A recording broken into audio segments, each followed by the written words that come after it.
3 o'clock on this Monday afternoon. Is this the final Monday of June already? Let me do the math. Yeah. I believe it is because the 30th will be on Sunday. Look at that.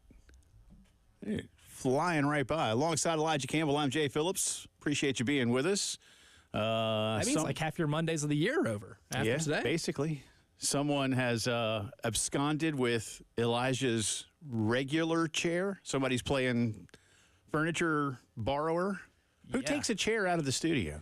That's a really good question. Usually there's two in here. Yeah. And I sit in one, which is elevated a little bit. Right. This one is significantly lower to the ground, and I can't seem to get it sit up any further. Do you want to go get that chair out there? During commercial break, I might have to because Well, if you want to go right now, I don't want you to be. Listen. I hate when things are off like that. I hate it. I sat down, I looked up, and I'm like, I'm not even at eye level with you right now. I've never felt more small. Yeah. Well, I mean, again, if you need to go do that, have at it. I'm fine. College World Series Game 3 tonight, 7 o'clock. Yeah, Tyler probably said more than I would have liked him to in the last segment when I texted you guys yesterday saying, "Go Aggies." I'm not. Your Aggie fandom. I'm not pulling for Texas A&M. And look, listen. Some of my very, very, very best friends are Tennessee fans. I mean, two dudes that I grew up with, whose parents went there. But Tennessee baseball of late, because it's not even because of how good they've gotten. It's just.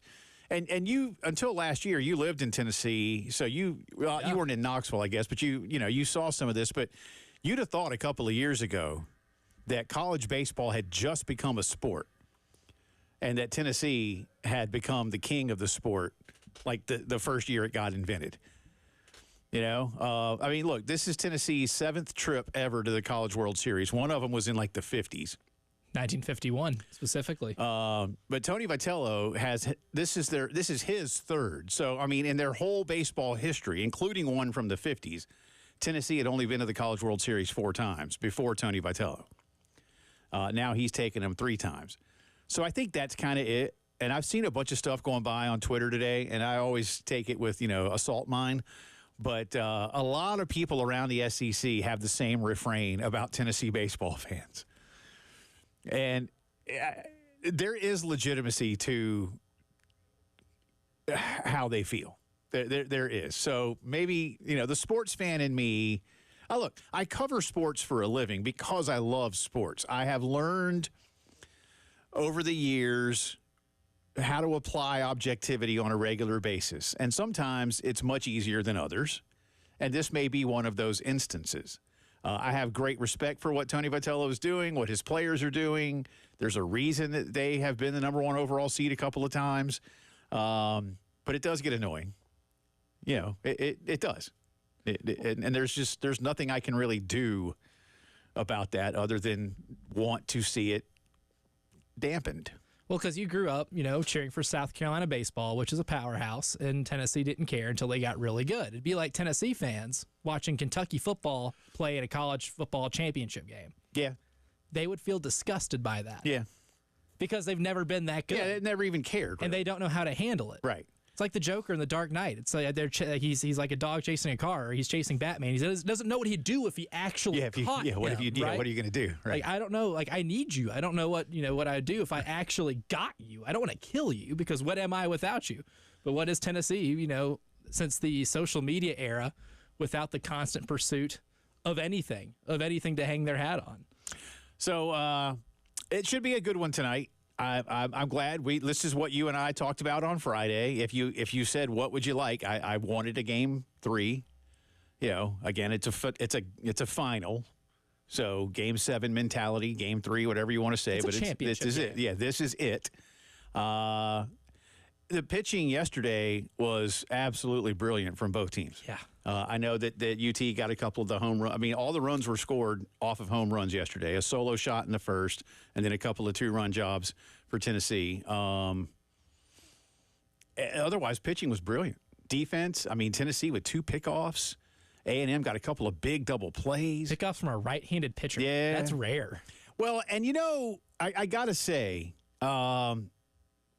you can't you can't let that happen a second time. If you're A&M.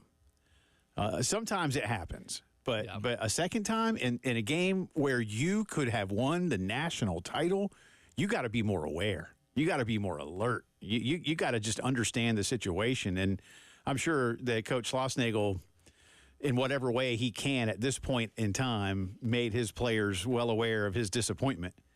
But you can't do that. You can't do that in, like, when you're 12 in Little League. You can't get picked off a second time in a champ. You shouldn't get picked off twice in a game. Regardless. Yeah. But the first one should be a wake-up call. Right. Because, like you said, it happens. So the first one should kind of act like as a wake-up call to keep you alert on the base paths. In a game of that magnitude, to have it happen a second time, and who knows if that would have made a big difference or not, but the second one ended an inning, and they had 2 runners on. Like you changed. That was huge. Yeah. And that they needed those insurance runs. There were a couple times in the game where A&M would get a couple runners in scoring position, and they would really start threatening, and Tennessee was able to get a couple really large outs, especially in that 9th inning. My goodness. We'll talk a lot more about it. Got some sound from the coaches coming up in just a little bit. Speaking of baseball, and we'll definitely touch more on this, as expected, but it took a little while. And I have my thoughts on why it took a little while. But this morning, the University of Texas did make it official in firing baseball coach David Pierce. He's 61 years old, and he's been there 8 seasons. He took UT to the College World Series 3 different times. But they obviously hadn't won a championship under him. And there was a joint statement released by Coach Pierce and Chris Del Conte, UT's AD, both calling it a mutual decision. Nah. One doesn't just stop wanting to be the head coach at Texas. Hey, David, it's Chris. Hey, Chris. Listen, it's time for a change. I don't want to fire you, but I'm gonna.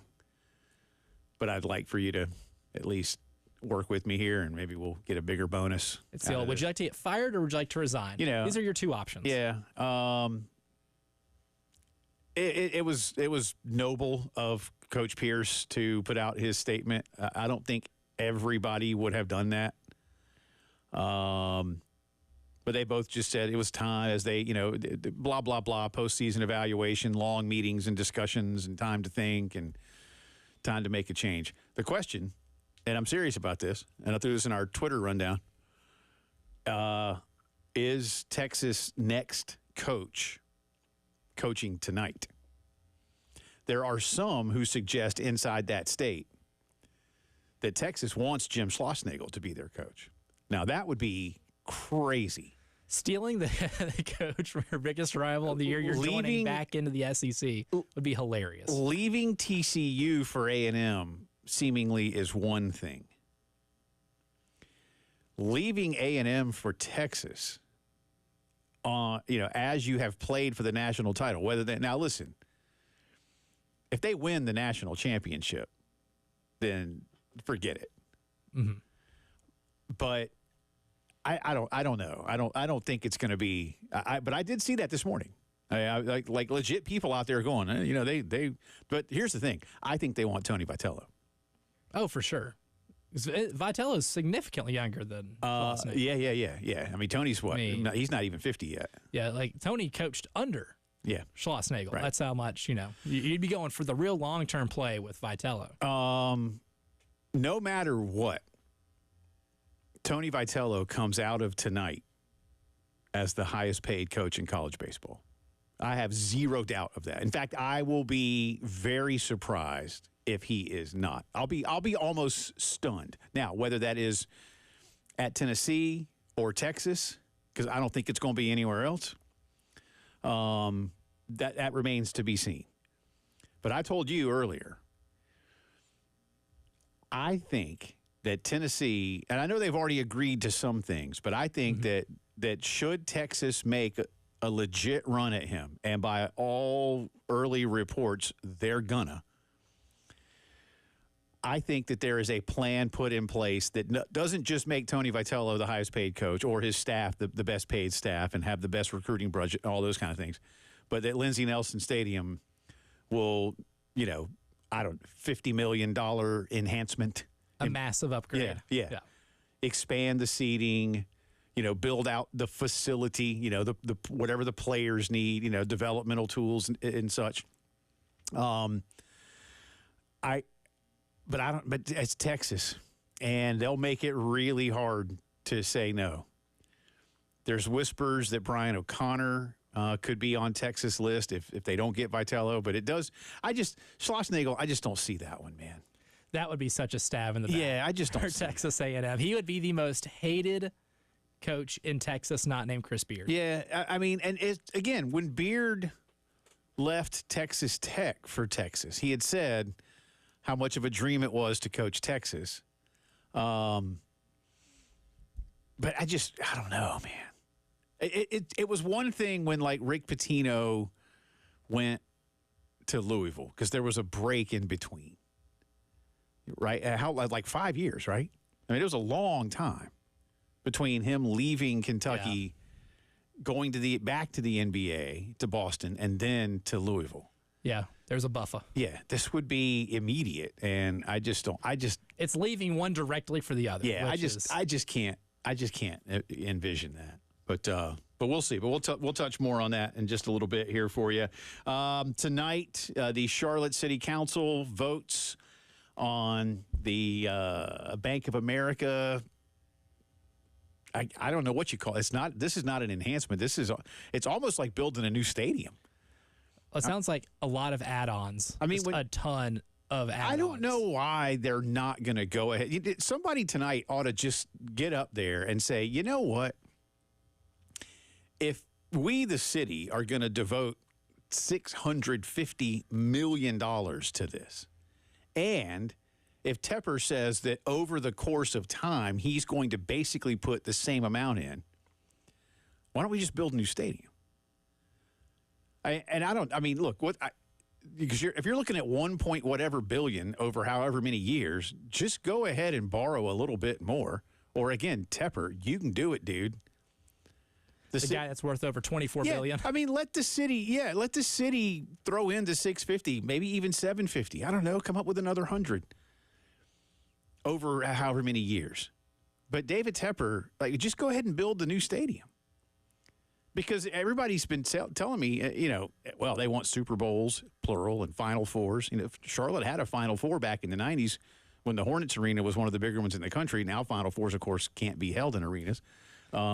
Only football stadiums. I know. Need a roof for that. But, that's what they want. Now, I don't think they could compete with Atlanta in terms of, like, a southern city that's going to get a bunch of that kind of stuff. I think Atlanta has become such a world-class city when it comes to sporting events that there's really just nobody else. Even like Miami and Tampa can't really compete with what Atlanta's doing anymore. Miami has the weather. I'll say that much. But I don't always have that. But they vote tonight. That's expected to pass. We'll touch on that for you. Got a couple of Gamecock things to get to and a whole bunch of different college football stuff, including how schools are going to cry poor while football coaches have just proposed something new. And guess what? It'll cost more money.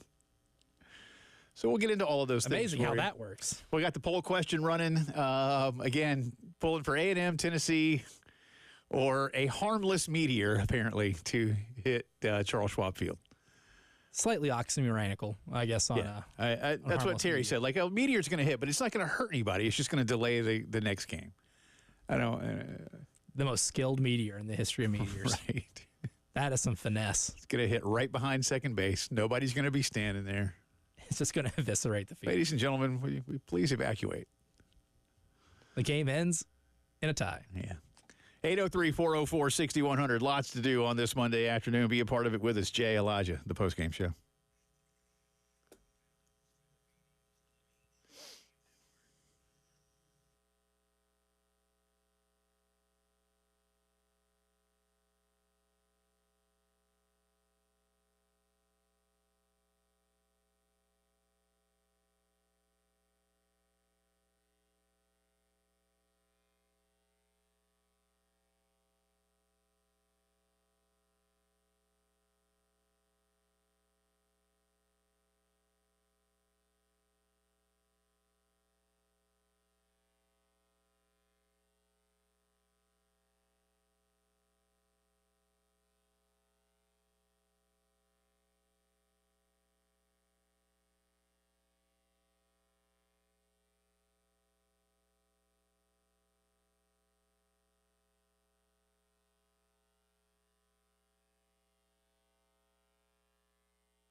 19 minutes after 3 o'clock, Monday afternoon. Welcome back in. It's the postgame show. Jay and Elijah with you. Hope you had a nice weekend. Man, it is hot. Y'all please be real careful out there. And if you know the older folks in your neighborhood, whether they're family, friends, neighbors, acquaintances, people you know from church, make sure they're good.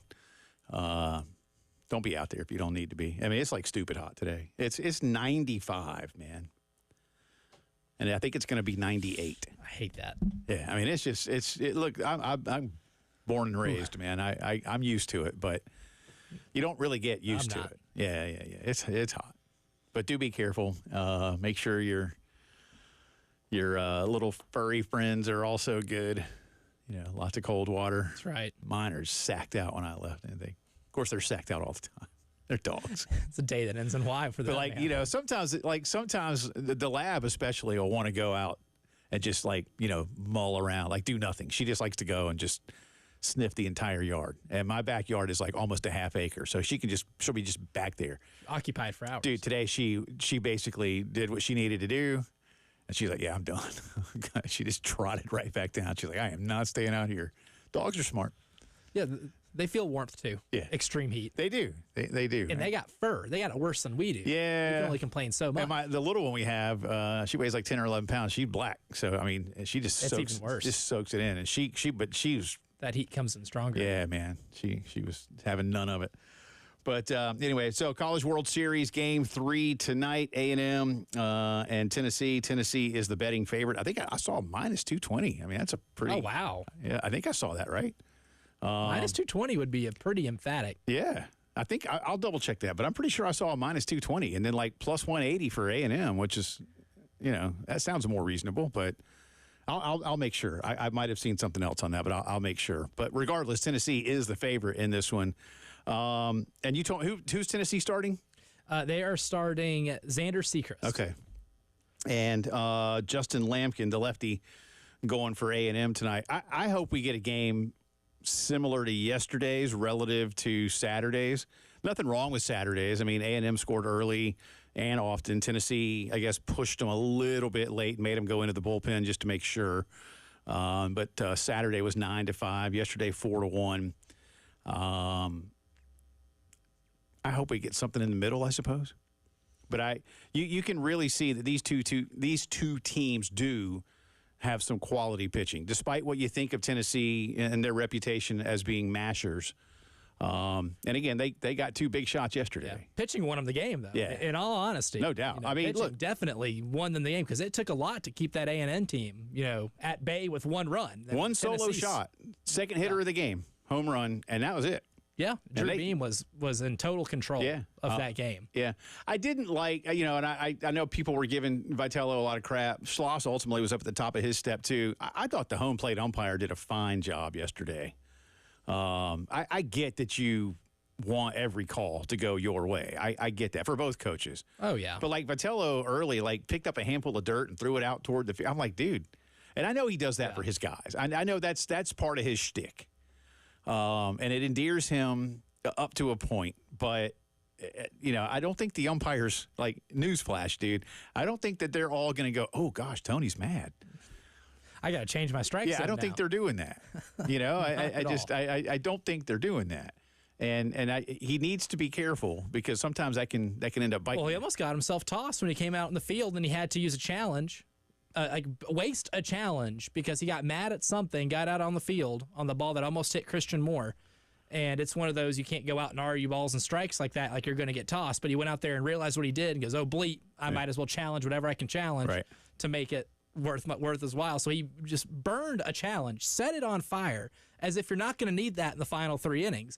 They had one more left, but, newsflash, questionable calls can happen in 3 innings, multiple of them. You might, could use both of those. Well, and they were living proof of it yesterday when they got to retain the challenge on the two close calls on the pickoffs, and because both pickoffs were initially called safe. And the first one, I was like, oh, he's out. Yeah. Yeah, As soon as it happened in real time, it looked like he was toast. The second one, the angle, I couldn't quite tell until they showed it, and definitely the glove got down and hit him in the head. But the first one, I was like, oh, he's out. Like I was like, good pick, good move, dude. Right-handed pitchers shouldn't have pickoff moves like that. That was filthy. So we got our poll question, and we threw something out similar to this before the start of the College World Series, trying to get it, I guess, from a more local point of view, right? Mm-hmm. And it ended up being that Tennessee lost mightily in terms of who are you pulling for, and now we got a game 3, so similar, but with a little more humor thrown in. Yeah, with definitely more humor. Yeah, the Meteor hit stadium, like tip of the cap to Tyler and Terry for throwing that one out. That was some good humor. Almost 50% of the vote. We're at 49.7 right now. One of my best friends who went to Auburn, and I'm sure I've told this before. Was it the 92 title game, Miami and Alabama? I think it was 92 or 93 football. And he grew up here, and he grew up a Gamecock fan. And I don't think he had any hate for Miami until the Gamecocks went to Miami at the end of the 87 season. It was a really good game. Carolina lost. Like, they actually moved that game to after the Clemson game for television purposes because both teams were so good. And Miami won a really tight game. There's a really ugly fight at the end of the game. And he was there at the old Orange Bowl, he and his family. And like ever since then, like he just like the hate that he had for Miami, like if he had any, it just grew exponentially, right? Mm-hmm. So you flash forward, and he's an Auburn student, and Miami, the year Gene Stallings led Bama to the title, they're playing at the Sugar Bowl, and I remember asking him point blank, like the day before the game, and I'll clean it up. I said, "Dude, you pulling?" I was like, which one of these you pulling for? Like, you know, and he was like, dude, I am pulling for a bomb to hit the Superdome is what he said. But it was a little more colorful. Yeah. Oh, probably. A little more colorful. Yeah. You're cleaning it up. And natural. And he was he wasn't serious, but he wasn't kidding either, kind of a thing, because he hates Alabama and he hates Miami, you know? So I guess that's how some people, it's not quite the same, I suppose, tonight. But like I said, I know that people don't like A&M because of the yell leaders and the weird. They're going to have a hard time ever beating the Colt. Yeah. And then people, and then again, like I said, a lot of SEC baseball fans look at Tennessee as Johnny come lately, and, you know, where were y'all when the rest of us cared about baseball? And, you know, now, again, to some Tennessee fans, we invented baseball here in Knoxville back in 2019.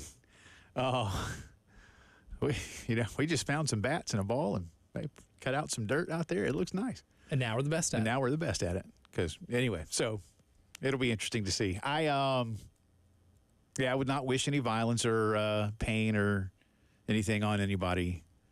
Given my preference, I'd rather see Texas A&M win tonight. That's Fair. all. Oh, you've been in the Conference Tennessee a whole lot longer. You know, I'd rather, but I really don't want to see them win it either. Yeah, this is an easy one for me. I wanted NC State to win. You know, I picked North Carolina, but I'd like to have seen NC State win. See, I can't lose here. Like, you know, if Texas A&M wins, then I can say I called it. If Tennessee wins, you know, then I'm going to get a very happy phone call from my dad where I'm probably going to be on the phone for about 3 hours. Yeah. He called me. He was like, buddy, I know you got a show in 10 minutes. I'm like, well, I got to be in the studio in like 5. Yeah. Well, I'll make it quick. You want to talk about what Tennessee's going to do in the mound tonight. That man has never been more invested in a college baseball game than he is tonight. Well, fans like that. Listen, winning a title is great, and winning the College World Series is very cool, man. I mean, it is. It's a big deal. I know it's not something that moves the national needle. You know, you might get 2 or 3 million people that watch tonight on television. I get it. I get it. It's a natty, though. But it is, and it's winning the College World Series. And it's always had a special place in the sports lore, even if it's the only day of the year or weekend of the year when most people that care or that don't care actually go, oh, sure, College World Series. I mean, on Friday, even Dan Patrick mentioned it. And I was like, I think that's the first time. I was going to say, yeah, they don't. They don't talk college baseball ever. Something they mention. Yeah, ever. So even when they mentioned it, I was like, all right, well, that was kind of nice. 803-404-6100. Come back on the other side, get into a few things around college football. You wouldn't expect Lane Kiffin to be the guy that can fix it, but he says he can. We'll get into that, updated poll results, and a whole lot more on this Monday. You're listening to the Postgame Show.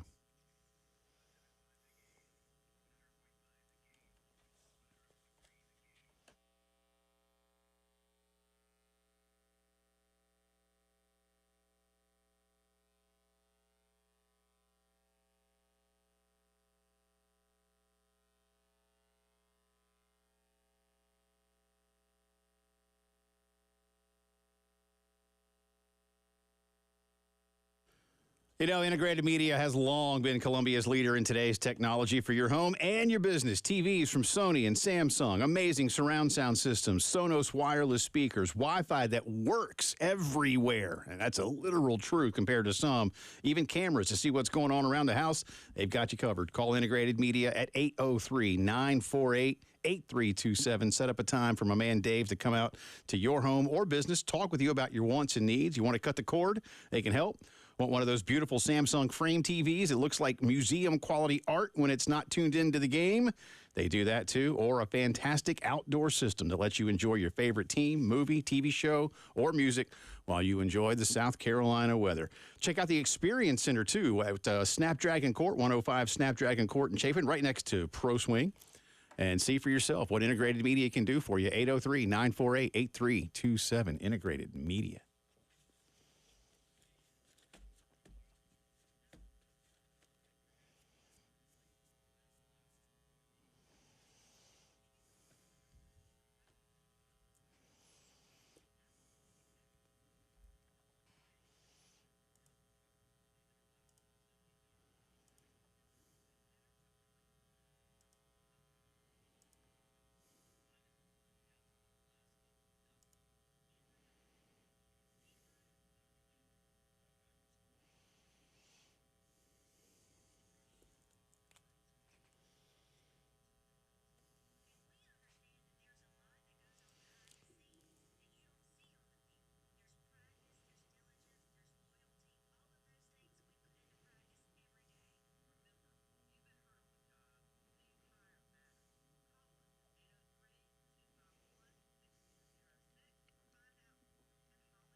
Talking some college baseball. College World Series will conclude tonight. One of A&M or Tennessee will be the national champion for the first time in their school's history in this sport.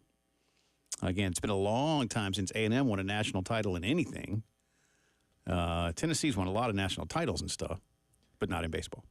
Wasn't it for A&M? It was like pre-Pearl Harbor. I think like I saw 1939 was the last time that A&M won an officially recognized national championship. So it's been a while. Can't even tell you what sport it was in. I guess football? I don't know. You want to look it up? This is where my friend Football Reference will come into play here, but maybe. Actually, that sounds like that might be right, but we're going to double check that. I mean, I would think for A&M in the 30s, either like football or track. Maybe. Did they have national titles in track in the 30s? I will say that when I pulled up my reference page, my reference tab here on my laptop, I saw Jeff Kent's face because I was looking at his baseball reference page when watching the game the other day. So to remind myself, I was like, how good was Jeff Kent? He was good. But the funniest part about yesterday's game was his son getting picked off, and as he's running back to the dugout, Jeff Kent looking at him and pointing at his head. Yeah. Can't do it. Emotionless all game. But when it's time for his kid to get I would say to Jeff first. Kent, don't lie about, I slipped while I was washing my truck. Oh, no, actually, I was dirt biking. I broke my leg. Ron Gant did it, but at least Ron admitted it. But Jeff Kent, I remember when he did it. And dude, he was at the height of his powers. Post 2000 NL MVP winning season.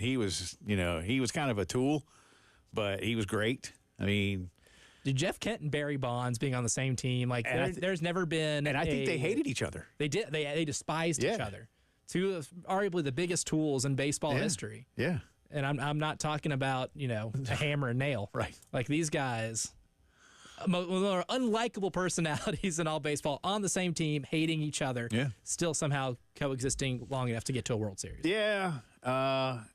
Yeah, I'm glad they didn't win that World Series. Not going to lie to you. That was the one that Disney got for the Angels, and then they sold them. See, Disney, man, Disney. They know what they're doing. And well, the Angels are really good at getting back. No, just kidding. No, I'm telling you, dude. Michael Eisner said to people back then, like, "Hey, we need some hits, all right." And then Lion King, Aladdin, Beauty and the Beast, Little Mermaid, bang, bang, bang. On an epic stretch. Then we need to build some new parks, and they build some, and the parks become hits.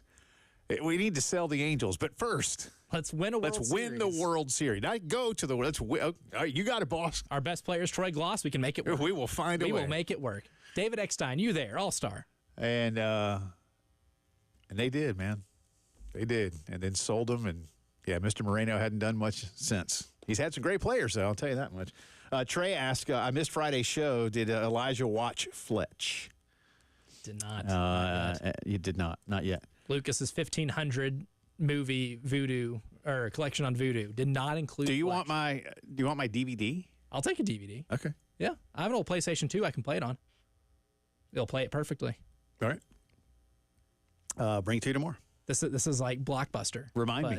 Yeah, I'm gonna put a little chip on it, and you can't take it out of the store without getting it scanned.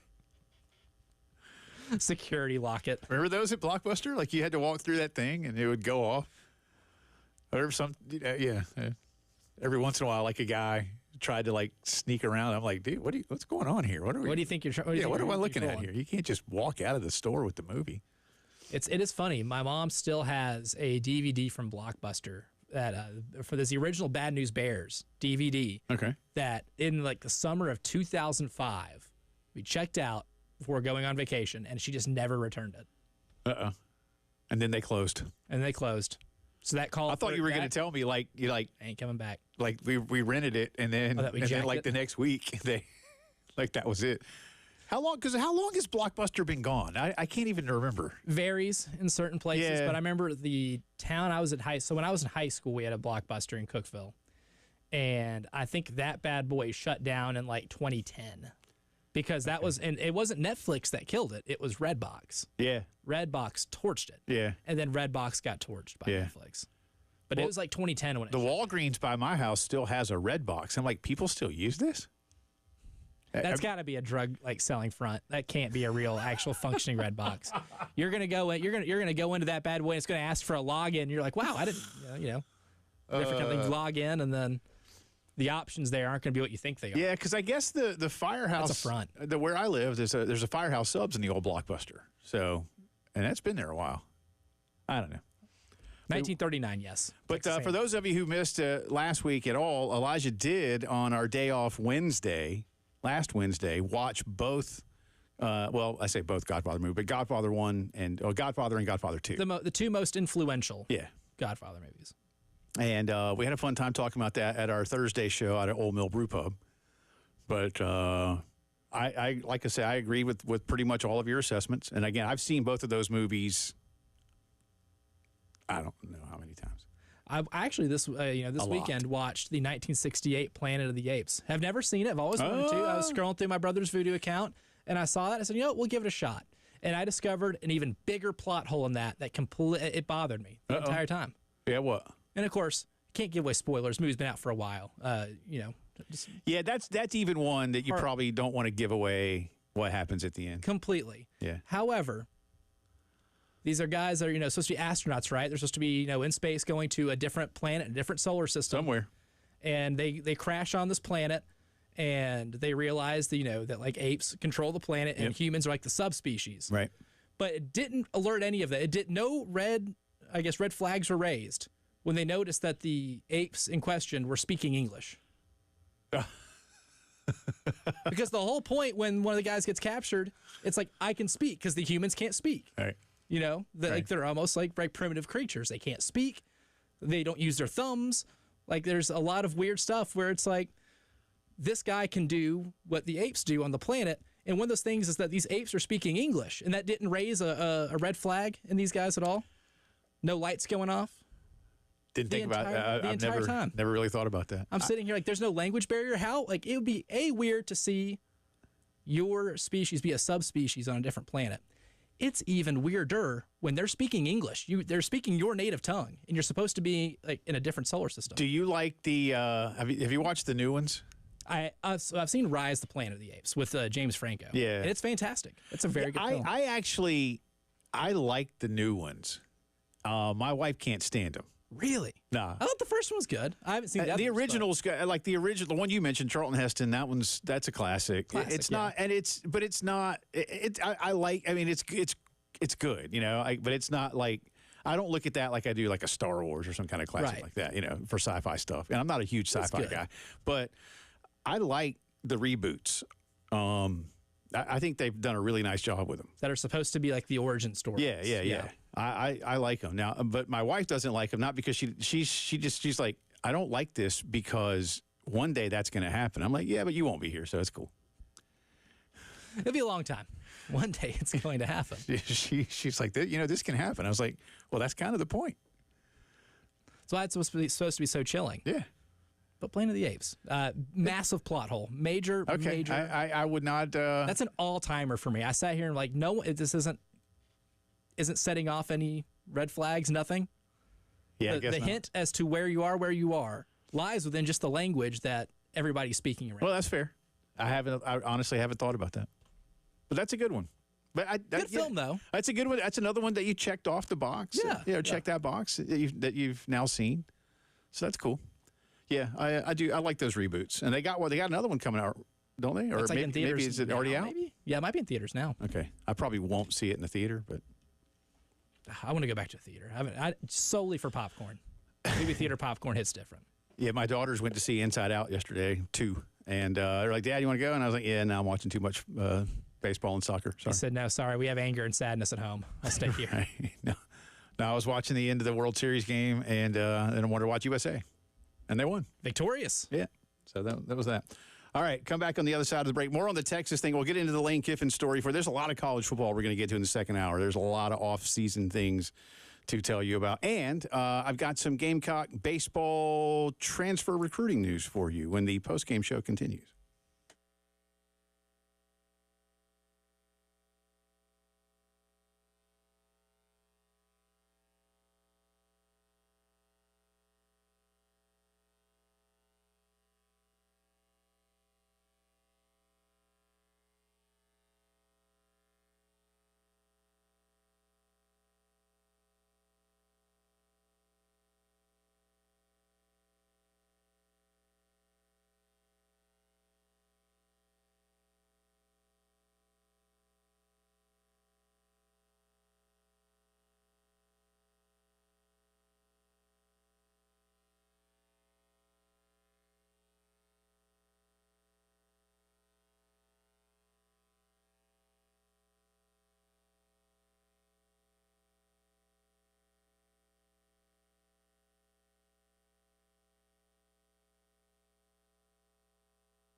Welcome back in. Postgame show continues. Jay and Elijah with you. Got a little Gamecock baseball news to give you. This through our buddy Jack Veltri of Gamecock Central. The Gamecocks have picked up a portal pitcher today. He is left-hander Ashton Crowther from the University of Miami. He has posted it on Twitter saying, "Let's ride." Redshirt freshman last season. Not super great numbers. 1-4 with a 7.36 and 36 2/3, 15 games, 7 starts. Jack says the longest outing for him was against FAU back in April when he pitched 6 1/3 innings, allowing just 2 runs. He had 29 walks to just 28 strikeouts. Gave up 4 home runs on the year, and again in those 36 2/3. He is pitching in the Cape Cod League this summer. 5 strikeouts and 2 walks in an early stint with the Brewster Whitecaps. 3.86 ERA in the early going up in the Cape. But listen, when you can get some veteran left-handed arms, you're going to want Terry Rooney to begin to try to work with him and bring that ERA down by about half, and work on the ratio. But interesting pickup. Again, guy who's got some ACC experience, so high-level stuff. We'll see how it goes. And is pitching in the most competitive summer would bat collegiate league in the country. A lot of guys get a lot better from playing in those. Yeah. Oh, they do. No, Dalton Reeves got significantly better, I feel like, after playing. He wasn't in the Cape Cod, but he was in the Coastal Plain. Right. And I did a whole lot better than I expected coming into the season and contributed a lot to this team. Baseball's not entirely like golf or something, where you just have to go play. But I think baseball is a lot like that in the sense that really because baseball is so situational. I mean, everything is. I get it. Football can be too, but there's a lot. Football's a lot more about here's the plays we run. Let's see if they can stop us. In baseball, you just don't know. Not a scheme-based, technical skills, or even the minor tweak to a swing is going to help. Significantly. Football, I've always said, and again, football's a practice sport, and then you go execute it once a week. That's you can't play more than that because it's a physical game too. But baseball, you just need to play baseball. There's only so much you can do in a practice that makes you better at baseball. So I agree with you that playing in the summer leagues for a lot of these kids is a big deal. So again, that's not gonna move the needle tremendously, but like I say, a left-handed pitcher from a quality program in a great conference, and you hope to coach them up, get a little bit better. We mentioned this earlier. Texas has fired David Pierce after 8 seasons and 3 trips to the College World Series, but it's been a while since Texas last went to Omaha. And I think it's a savvy move in the sense that they announce it today. According to the reports that came out, it was a mutual decision. Chris Del Conte, the AD, and Coach Pierce released a joint statement that called it a mutual decision. This has been rumored for weeks. And apparently even some of the guys on the Texas beat have known that this was coming, and they've just kind of been sitting on the story. Now, I don't know if you agree with me or not when I say this, Elijah, but I think Texas – look, they could have done this yesterday, I suppose, or over the weekend to try to get into the news cycle. But I do – the cynic in me, who's also, got some PR, says that they announced this today – so that mighty Texas baseball, will be discussed a lot tonight while their rival is playing for the national championship. And in my opinion, while the guy they want on the other team is playing for the national championship. I think if they, I don't know. I feel, a part of me feels like if there's a game 3, we're going to do it that day. Especially if they know they can get someone like Vitello. Now, there could be some real weird, I guess, backward psychology here where they think, announcing this on the day of Game 3 could mess up, I guess maybe the psychology behind it. But it would benefit A&M if Vitello was genuinely interested because his attention, I don't want to say would be split. Your attention's not split, but that's going to exist in the back of one's mind. No matter how good you are mentally at blocking out outside noise. Right. if you think you want that job, you're going to think about it a little bit throughout the day. And that might take away from some type of prep, some type of, game planning. There's a lot that it could take away from. If he is genuinely interested in the Texas job, then that could benefit A&M. I mean, I think He is. Look, I would think that any baseball coach in this country, college baseball coach in this country, will at bare minimum be flattered by interest in you from Texas. Yes. On top of that, I think this one's going to be, again, some of the whispers that I heard while the Carolina coaching search was going on led me to believe that Texas was going to target Tony Vitello. And like I said to you earlier, on and off air, whatever happens, Tony Vitello comes out of this as the highest paid coach Definitely in college baseball. I don't think there's any doubt of that. Sorry, Tim Corbin, your reign is over. Vanderbilt fans going to love that. Yeah. My question now, does this not only make him the highest paid coach, does he become the first coach in college baseball to hit the $3 million mark? And you know what? I think he's going to. Two athletic departments that can make it happen. Yeah. Hour 2, some football news coming up.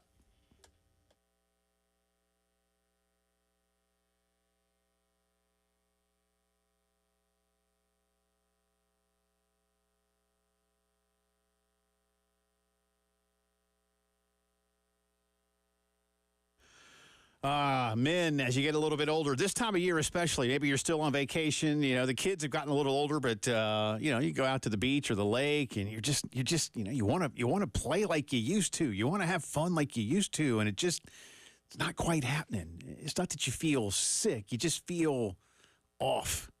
Why? And you say, it'll be fine. I'll just pop a vitamin or two and it'll all come back to me. No, don't be that guy. Instead, call Dan Balknight, Dr. Dan Balknight, and his team at the Men's Clinic. They are experts in healthcare for men, dedicated to making you feel like yourself again. You'll get a consultation with Dan. Go into the ins and outs of your daily routine, all of it, and figure out where those holes might be. Then get you on a plan to get you back to feeling like yourself again. 803-875-MENS. Call them up for a free consultation appointment and learn more at themensclinicsc.com.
4 o'clock on this Monday afternoon. Welcome back in the second hour of the Postgame Show, coming at you from downtown Columbia's Herndon Chevy Studios. He's Elijah Campbell. I'm Jay Phillips. Appreciate you being with us. Got a lot of college football to discuss here, including how coaches want to help their schools spend more money. It's a good thing. That's right. And one of those because coaches, they got it. Yeah, and one of those coaches says he can fix football. We'll get into that for you. And a couple other things that are out there in the college football world right now, including Bruce Feldman picking his 12-team college football playoff. Actually, of his, 2 surprised me. Really? Yes. I love his field, by the way. I looked at it, and I could definitely see it going one of 2 ways. My biggest conclusion, though, was that the Big 12 is going to have the most fun conference and fun winner. Yep. Because they might have the most parity, top to bottom, I think they do. of any conference in the country. And that conference championship game has not just a spot to the playoff on the line, but a bye week in said playoff. And that might be a team with 3 losses, but it will be the toughest 3-loss team you've probably ever seen, because they'll probably lose 1-score games. Yeah, between whoever ends up winning it. And I'm good with that. Again, I know I don't know. There's a lot of people that are gonna be dragged, kind of kicking and screaming across this country into this new era of football. But to your point, I'm prepared mentally for a 3-loss college football champion, because they've gone through whatever season and they've earned their way into a 12-team field, and then they win this thing.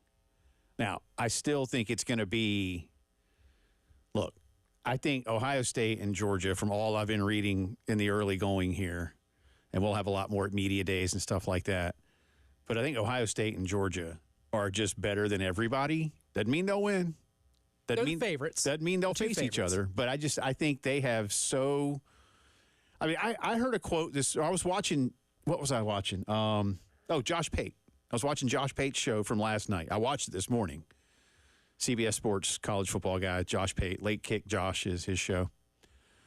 Had quotes from both Urban Meyer and Jim Tressel, who won titles for the Buckeyes, saying they'd been around the team of late, spring ball, whatever, and you can do it, anyway, they've been around the team of late, both of them, and they independently have said there's never been more talent, top to bottom, at Ohio State than there is right now, which means the pressure on Ryan Day is immense, but I don't think you say that.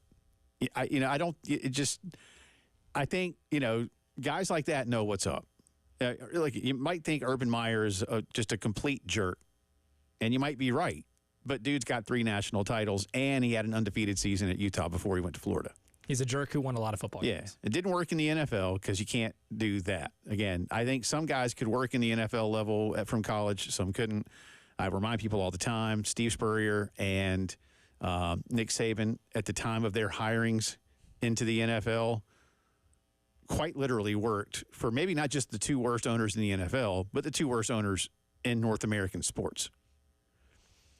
And that does matter. It does matter. I don't think Urban did. I just think Urban's got a way of controlling a college roster. And yeah, Urban also doesn't treat a lot of people that work in the building with respect. Yeah. Well, I know you know somebody that knew somebody, and we'll just leave it at that. A close college friend worked on the worked for the team in a capacity in which he worked with Urban Meyer. And buddy, the stories I told, not fun. I wouldn't want my kid to play for Urban Meyer, especially if they were not a star. Right.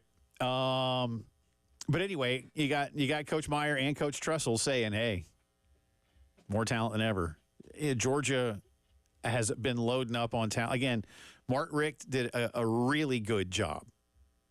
I think Mark Richt did a great job at Georgia. Kirby is doing an even better. He's doing a fantastic job. Kirby took it from good to great. Yeah.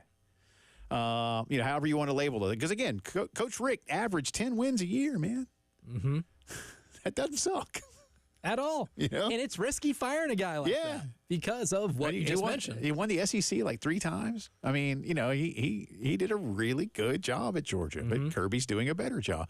I just think they've distanced themselves right now. But a couple of them that Bruce had surprised me. We'll get into that in just a little bit. Let me get into this real quick here. So I know people, speaking of lightning rod type coaches, I know people don't have a great affinity for our boy Lane Kiffin.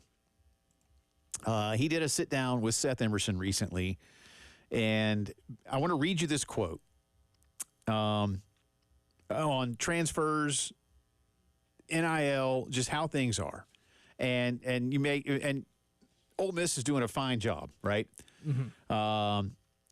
Seth writes this, and I'll add the quote in here too from Lane. Seth says, among those who have raised the alarm on the issue this offseason, again, unlimited transfers, is Lane Kiffin, the coach who perhaps has made the best use of the transfer portal while at Ole Miss. Quote, that's how bad I'm telling you this is, Kiffin said. The current system probably benefits us as much as any school in America. And I'm telling you it's a horrible system. So what does that tell you? End quote. Now, those who may be the more cynical as they approach this may look at Lane Kiffin and go, you don't believe that for a second. Because look at how well it's going for you. And we'll see how well it's going for Lane this season. And you and I differ. We don't necessarily differ. We kind of do, but I'm more confident they reach their ceiling than you do. I'm not. Yeah. I'm not, and I like him.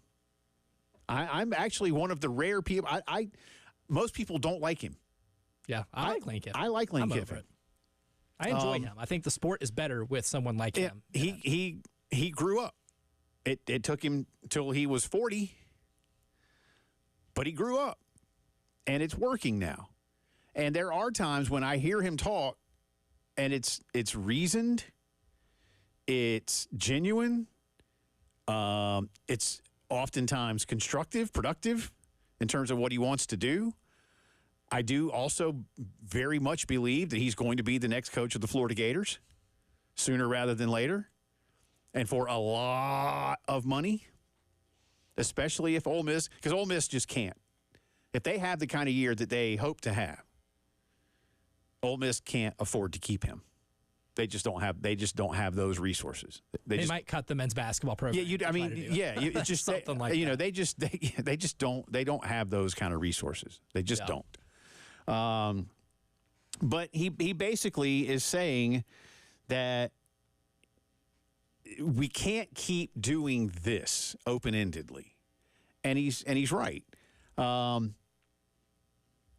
Seth asked him, do you think that college administrators should do whatever it takes to get back to the one-time transfer, even if it means collective bargaining? Quote from Lane, yeah, in my opinion, they want to copy the NFL in all these different ways, which they should. The NFL's got it figured out after doing it a long time in pro sports.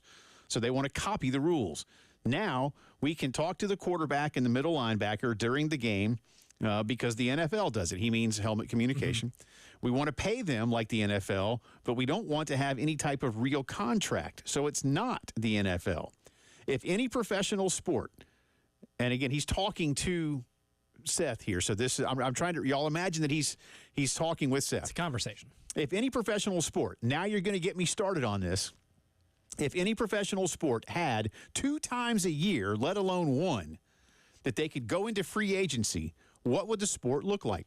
If there's 32 NFL first-round picks, if after the first season they could go into the portal, they could go opt into free agency, still come back to where that team drafted them after a year and paid them, or they can go anywhere else, or they can just look around to leverage them, 32 of them will do it.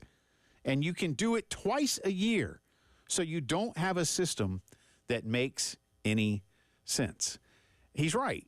Again, why do we have this? Because decade upon decade, college leaders were breaking federal law, and now we've overcorrected to the point that this is happening, if you want to call it an overcorrection.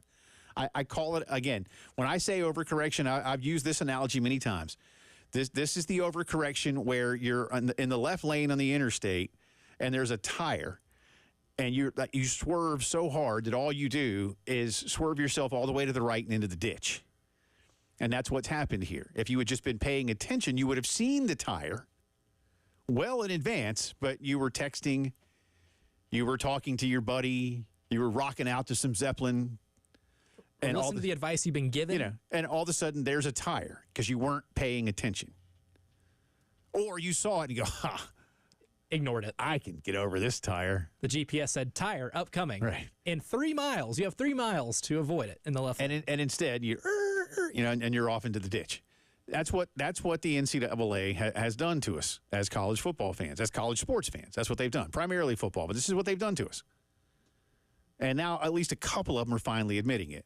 And again, Mark Emmert basically left his $3.5 million a year job and the 9-0 ass kicking in the Supreme Court and told you, well, it really wasn't a loss. Okay. And he was serious. A+ gaslighting effort, D+ gaslighting results. He was serious. Yeah, that was the thing. He was serious. It's not that bad. It's like, dude, they cut your arm off. Yeah. Merely a flesh wound. A flesh wound. What are you going to do? Bleed on me? I guess that's what it was, right? Yeah. So, one other thing here. Seth asked him, you just want rules, right, to have stability? That's the question to Lane Kiffin in this interview. Quote, structure, yeah, structure and rules. If you're going to be paid, they're going to get paid like professionals. And you have other professional things that go with it. You know, we have real contracts that everybody has similar guidelines. And then we can see them and we know it. We don't see any paper that shows, oh, this is what I have. This is what I make, what I have. So people can just make up whatever they want. Somehow you have to figure it out. Is it real or not? When they say, oh, I have this much from this school, this much from this, I make this here, and we really don't know. And remember, for what it's worth, the South Carolina state law that was just passed allows for things like this to continue to be hidden. And that's the one facet of that law that I do not agree with, and I'm not quite sure why the schools would want that. Again, this is a free market society. The only way to establish a healthy, vibrant market is to know what things cost and what people pay for them. The slightest bit of transparency. Yeah, and when you're doing, I mean, you mentioned gaslighting a second ago. I don't know if it's quite the same, but again, if an agent and a kid, a kid and his dad or his uncle or his high school coach would come, go to school A where he is. Hey, school B says, maybe school B did say that. Maybe school B doesn't even have any interest in you. School B can say it. They don't have to mean it. Right. They don't have to prove it. And then you just scare the living, out of school A where you currently are, and then they, yeah, here. Because you don't have any structure. Lying is incentivized when it comes to this. Yeah, basically. He went on to talk about agents. Agents are telling these kids certain things, and the agent could have their own self-interest in mind and be able to put that kid in a situation where they're taking an unnecessary financial risk because the agent thinks they can get something out of it based on false pretenses and information. Absolutely. And that happens a lot. And it's not healthy. Again, it's a good kind of ironic that we see a guy like Lane Kiffin, whose program is benefiting from the Wild Wild West, saying, I don't want it. Because, again, most people would look at him and go, dude, shut up. Stop talking. Stop talking. But he's not. And Seth also goes on in this piece to say what you and I talked about last week. This newest bill that did make it out of committee and will go to the House floor for a vote, and it'll likely pass the House, but it has no chance of passing the United States Senate this year. None. It's 4th and 32. It's not. Yeah, it's not. And you only got 8 guys on the field. Like, it ain't happening. The other team gets to use 15. Right. Not this year. This bill is not passing and getting signed into law. It's just not going to happen. And I'm not sure that it should, because it doesn't do enough. They're moving this one through a little too quickly. Come back on the other side. We'll stay with college football coaches who want to spend more of their school's money. And you know what? I think they're going to let them. We'll explain when the postgame show continues.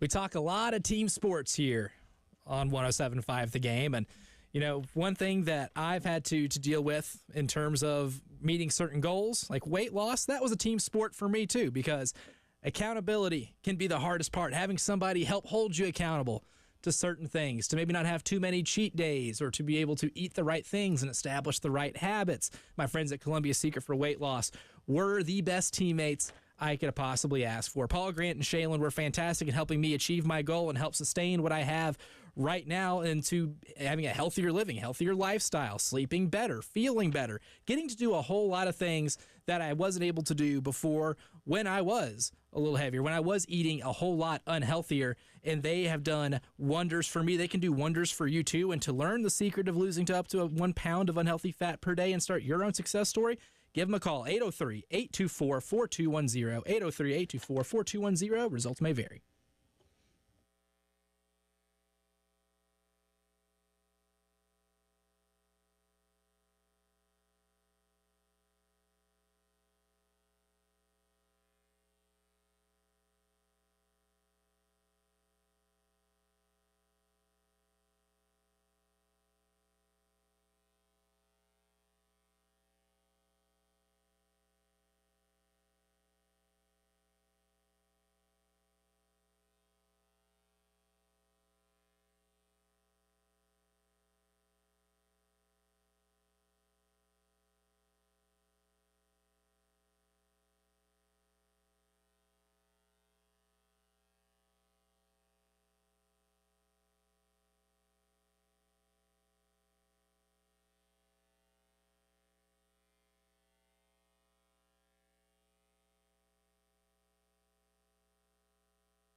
Welcome back into the postgame show on this Monday afternoon. Jay and Elijah with you. Appreciate you being with us. Coming up in just a little bit, we will get you into Bruce Feldman, national college football writer for The Athletic, his prediction on the 12-school college football playoff. I like the field as well, but I mentioned there's 2 of the 10. I was like, oh, okay. I'll see if I can guess which one. Yeah. While we're in this segment, I have one that I know surprised you. Yeah. The other one's a little more of a risk. Okay. But I have a hypothesis. We'll have that coming up in just a second. In the meantime, in order to get there, you got to have some good coaching and teaching. And this week, the NCAA's Division I Council will be holding its annual meetings in Indianapolis. 40 people on this council from all 32 D1 conferences will vote on a new proposal that would expand the role of college football support staffs. Now, I mentioned earlier that they want to spend more of the money. Here's what will happen. Some schools only have a limited budget for more staff members beyond the on-field coaches. It was the head coach and 10 assistants. Nick Saban made the analytical staff trendy, right? And now everybody's doing it. But I think if this passes, I think more schools will add to their support staff budget. Here's the deal.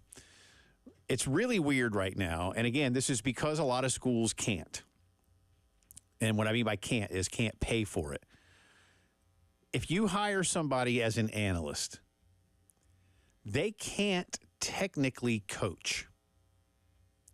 So, like when Carolina had Freddie Kitchens, as an example, a couple of years ago, Freddie couldn't actually ever work directly on the field with quarterbacks or anybody on the offense, and so on and so forth. Will Muschamp this year is going to be an analyst for Kirby Smart's staff. Now, mainly because Will wants to be able to go see the boys play football while they're in school. And, again, Will's doing all right financially after leaving Florida and South Carolina.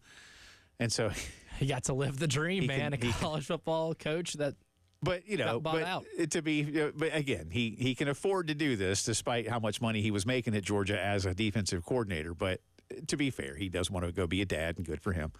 But anyway, he can't technically go work with a safety. He can't work with a linebacker on the field. Your technique is wrong. You can't be around them in practice. This new proposal would allow that. Reads the language in the legislation. In football, any institutional staff member may provide technical and tactical instruction to student athletes. An institution may not make arrangements with an individual outside the institution to provide technical or tactical instruction to student athletes. So in other words, if you want to hire somebody who's, again, let's use Freddie Kitchens. You want to hire him, he can work with your quarterbacks. He can work with your receivers, whoever you want to hire. But you couldn't say go get one of these private quarterback coaches to just come in every once in a while and be a consultant. So that's where they're drawing the line now. Also, it would allow a head coach, this new proposal would allow the head coach to designate his 10 off-campus recruiters. Right now, you got to be a position coach in order to be an off-campus recruiter. This would still maintain the number at 10, but you might say, well, I'm just, throwing out, a Big State U's head coach may say, well, my offensive line coach is a hell of an offensive line coach, but he's not great with people.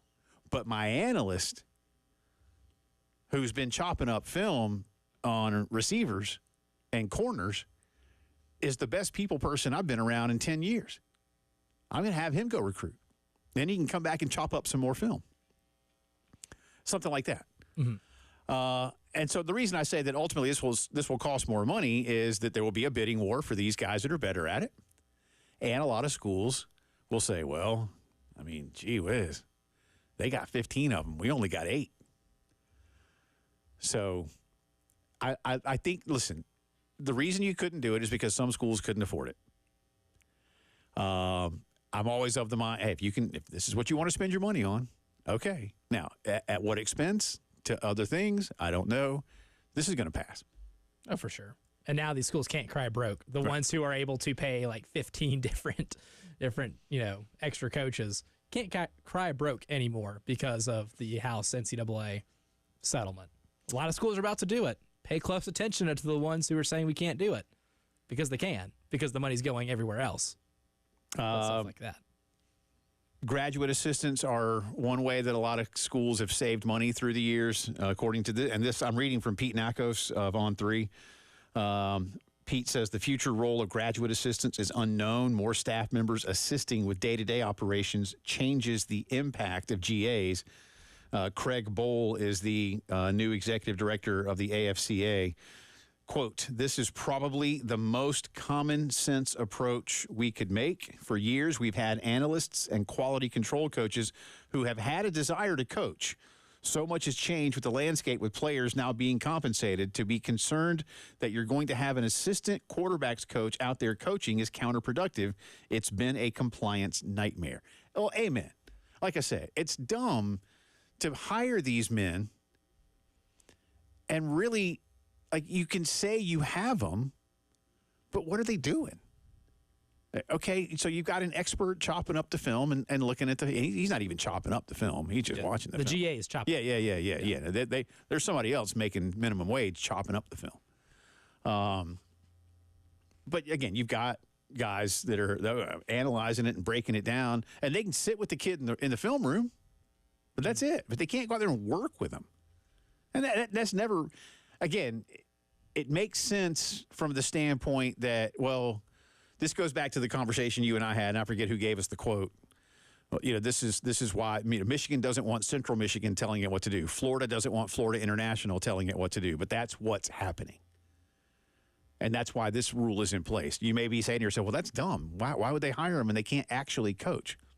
There you go, because some schools couldn't afford it. And the ones that could, it was like, well, you can have them, but they can't coach. I've also been really curious as to why you want more people doing on-field instruction, because there's going to be a lot of cooks in that kitchen. That's a lot of voices. That's a whole lot of voices. And a lot of times those voices will contradict each other. Yeah. I mean, there's a lot of different schools of thought on how to tackle, a lot of different schools of thought on certain things about technique. You can get 10 quarterback experts in a room, make them watch one quarterback, and they all argue about mechanics and if a player's doing a certain thing right or making a certain read right. So the way we still talk about players, they should have the freedom to be able to make stupid decisions if they want to. Schools should also be allowed to make stupid decisions when it comes to putting 30 coaches on a field and having them argue what's best for their players. There you go. And to your point, always puzzled me. Again, why anyone would want that. Well, yeah. Pete writes, one of the last things he writes in his piece this morning, some believe the unlimited coaching staffs could lead to top assistants in the group of five taking analyst roles with major programs, which would now allow them to work with athletes. So there again, you're going to pluck from the lower level. You're going to go grab the quarterbacks coach at Akron, at Miami. Hey, you're not my quarterbacks coach. You're not my on-field guy, but you can come work with Johnny and make him better. And you're only making $80,000 now. I'm going to triple it. And see, that's where the the conundrum would be. Because how good is that for you as a coach? If you're getting, you'll make more money, and that's good, and you should always take that. But for your coaching career, is it better that you're one of four guys constructing one? Got to weigh it carefully, don't you? Yeah, I mean that's the one thing I don't maybe necessarily agree with Pete on that. If that does come to fruition, I would like, if me personally, if I'm coaching and I have a chance to play call, I want to do that as opposed to being one of four guys in a room and getting to coach one or two players. And let the financial reward come later if I can prove myself on the field by how I call the game. Yeah. Yeah, I don't disagree with you at all. And if anything, maybe some of those rooms can end up being pipelines to being Akron's offensive coordinator after a while. They meet tomorrow and Wednesday. It's expected that this will pass. It's not said in here if this would. I would imagine this would not be allowed to start like for the coming school year. I would imagine this would be something that would probably go into effect after the season. So maybe 25, 26. Yeah, or maybe at least next spring, like after the championships. I don't know. It doesn't say. They tried to do this last year, didn't take. So, speaking of the championships, Bruce Feldman makes his pick for the top 12, the first 12 in the new CFP. We'll discuss it when the postgame show continues.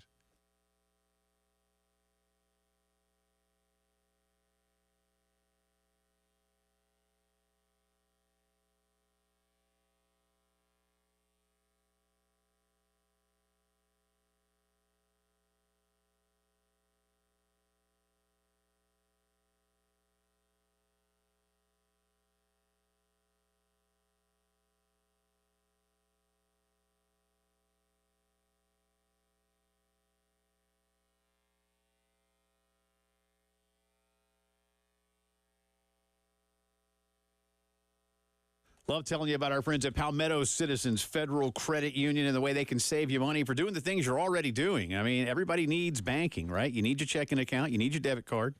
Savings account's a good idea for you and the kids. Car loan, home equity line, student loan, whatever it is that you might need. Well, when you do it all with Palmetto Citizens, you're saving money. How, you ask? Oh, I'm glad you did. You see, they're not for profit. Therefore, earnings are returned to members in the form of lower rates and fewer fees. And that's a good thing. That means more of your money stays in your pocket. My wife and I are customers. We have been for a while. Work with the great people at the Millwood branch. They've got 14 locations all across the city, really the metro area. Passed a couple on the way out to Lexington the other day. I was like, hey, Palmetto Citizens. They're out here too. They're everywhere.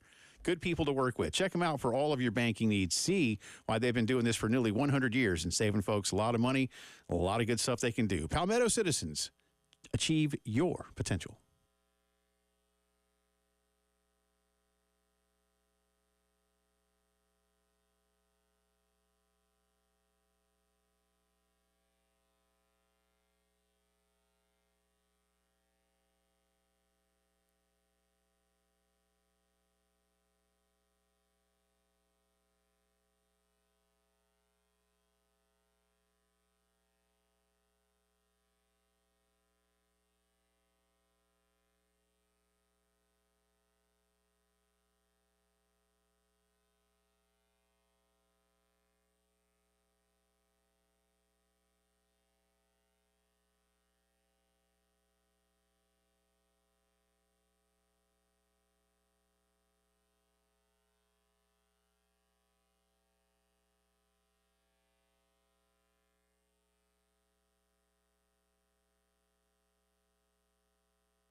From the WIS Traffic Studios, I'm Elijah Campbell. A few accidents to get to you here that are causing some issues on the roadways this afternoon. We'll start with the ones here in Richland County. An accident on Forum Drive near Marketplace Common Circle is causing some traffic backup. Got one on Gills Creek Parkway near Pelham Drive, one on Sparkleberry Lane at Two Notch Road, and one on Sumter Street at Elmwood Avenue. In Lexington County, we have two to get to, both on Highway 6.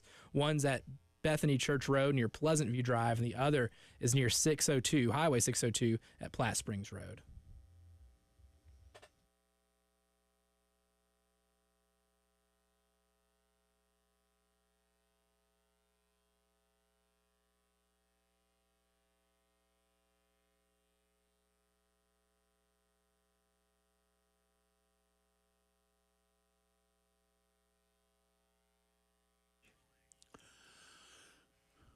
Talking some preseason and or off-season college football news, depending on how you want to look at it. Welcome back in. Jay and Elijah with you. Bruce Feldman, terrific longtime national college football reporter, now with The Athletic, has put out his projection for the college football playoff. I know, I think Stuart Mandel's done his. Andy Staples has done his. We've gone over a couple of those. Today it's Bruce's turn. His is a little bit different. A lot of the names you're perfectly fine with, but there's a couple that surprised me. First off, let me remind you, in the new format, the top four conference champions get the bye and into the second round. And Notre Dame can't ever be one of those teams because they're not in a conference. So top 4 ranked conference, it's not necessarily teams 1, 2, 3, and 4 either.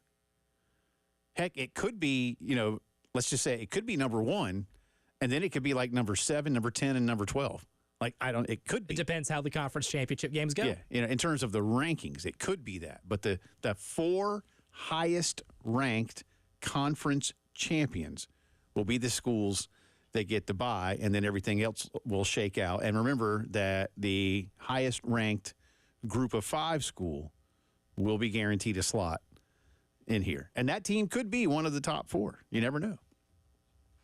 They could. I mean, they I'd make for an interesting season. Yeah, they could. It's not impossible. They could if they're ranked highly enough. Anyway, the top 4 shouldn't surprise anybody. Ohio State, he has as number 1, winning the Big Ten. Georgia, number 2, winning the SEC. Florida State, number 3, winning the ACC. And Utah moving into the Big 12, but remaining on top like they have been in the Pac-12 the last couple of years. He's got Utah winning the Big 12. I think all of those are perfectly reasonable. I love Utah. I think they're Utah's good, man. And that's the thing. Last year, they still almost messed around and got into the Pac-12 title game without quarterback Cam Rising. Right. They basically glued together their quarterback options for the past year and still almost got to a Pac-12 title game. They're impressive. The 8-9 game, the winner playing number 1 Ohio State. He's got Notre Dame at the 8 hosting Alabama. Man, that would be an electric atmosphere for a playoff game. I don't know. I don't know what the most watched college football game is. What is the most watched college football game ever? Oh man! But I think it would be a Michigan. Well, they would turn in. They would turn into that. Yeah, that'll shatter records. The 5-12 game, and here's where one of my surprises comes in. Going to or playing Utah in the second round. Number 5 Texas hosting number 12 Memphis. He's got Memphis as the group of 5 champ that makes it through. Most people have had Boise this past year or this coming year doing it. He's got Memphis, Mario Anderson in that. I was going to say, how sick would it make some people around here feel for Mario Anderson to leave here than playing a college football playoff? A little bit. But Fred Smith would be happy. FedEx would have contributed to a college football playoff team. They just put a lot of money into it, didn't they? They did, and they just stole a 4-star quarterback from Deion Sanders in Colorado.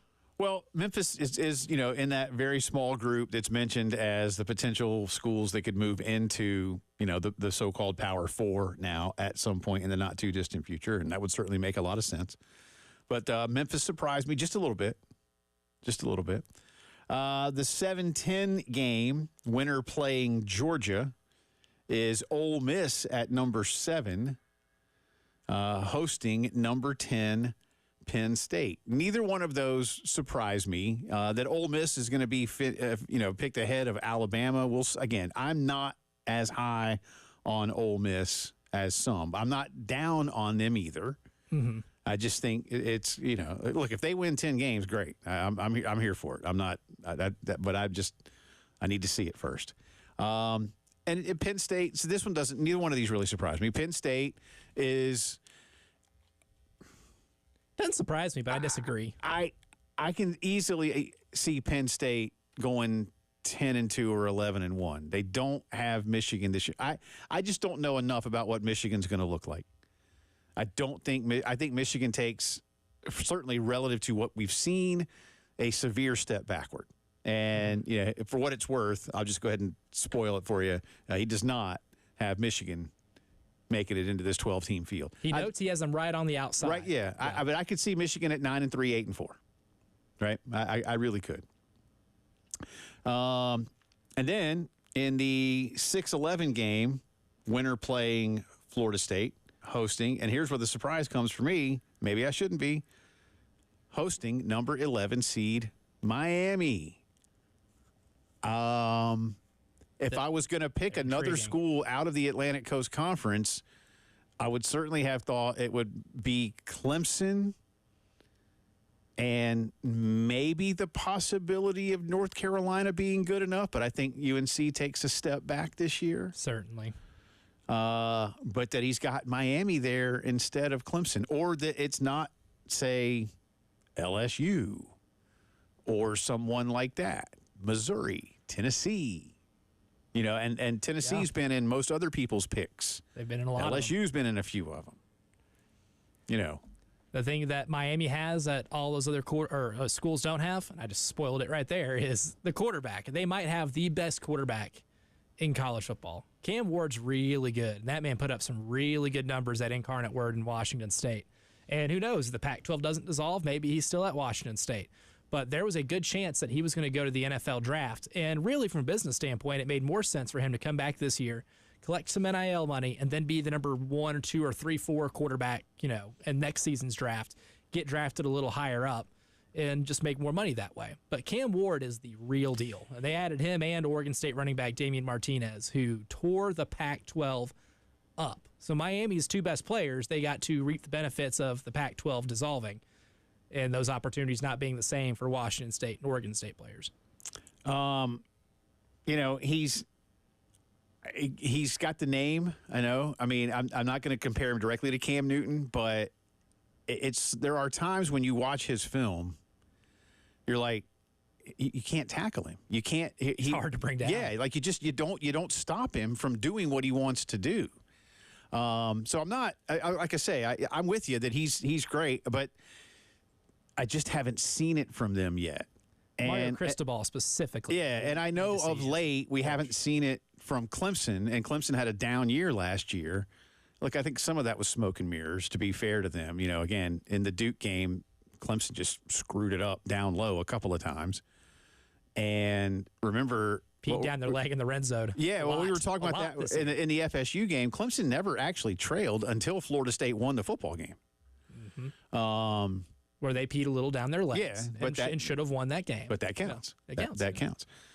So those two, 11 and 12 as seeds, Miami and Memphis, surprised me just a little. I'm not going to go like, you know, it's not like he put, you know, Boston College in there out of the ACC or something. Bill O'Brien takes Boston College. You know, I'll playoff. But otherwise, I think this is pretty good. But Ohio State and Georgia, I still, to come back around to the conversation we had a little bit earlier today, I just think those two are so far ahead of everybody else. I mean, if Florida State comes in now, again, Florida State gets the 3 seed. Are they the 3rd best team in the country? That I don't know. Ohio State and Georgia are the 2 best teams in the country. The truth is, Elijah, you look at 5 and 6. I'm more sold on Oregon. Oregon might be the 3rd best team in the country. And Ohio State has to go to Oregon this year. There's a good chance that our national champion has 2 losses for the second time in the history of this great sport. I'm here for it. And that'd be cool. Dare I say? I think that would be kind of cool. Yeah, I want it. Yeah. I want it. Again, we've talked about like one of Eli's Giants teams that like got hot in mid-November and didn't lose again. But they had lost. They were like 9 and 7. Mm-hmm. Like the team, they were 9 and 7 the year they beat the undefeated Patriots. Yeah. 9 and 7. All-time David Goliath pro sports moment. But again, right, like that from like Thanksgiving on, they didn't lose. Mm-hmm. They were mid-level, just kind of scuffling along, and then Tom Coughlin, threw the bats in the shower. And that's why I think you're going to see a lot of like older teams in this format excel even after a slow start. A bad September doesn't end your season anymore. Yeah. Instead of actual wooden bats thrown in the shower, the Tom Coughlin actually threw like flying vampire bats into the shower and scared the life out of the like the nocturnal animal. Yeah, like he threw them in there. Yeah, just threw them right in. And they all had Bruce Wayne moments, and then they end up becoming superheroes afterward, if that sounds familiar. Rick wants to talk about it. Rick, sit tight. You will be up next as the postgame show talks college football playoffs.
11 minutes in front of 5 o'clock on this Monday afternoon. Welcome back into the postgame show. Jay and Elijah with you. Do want to remind you that you can get the craft beer card. It is back. You get to spend $30 at 12 different locations across the greater Midlands area.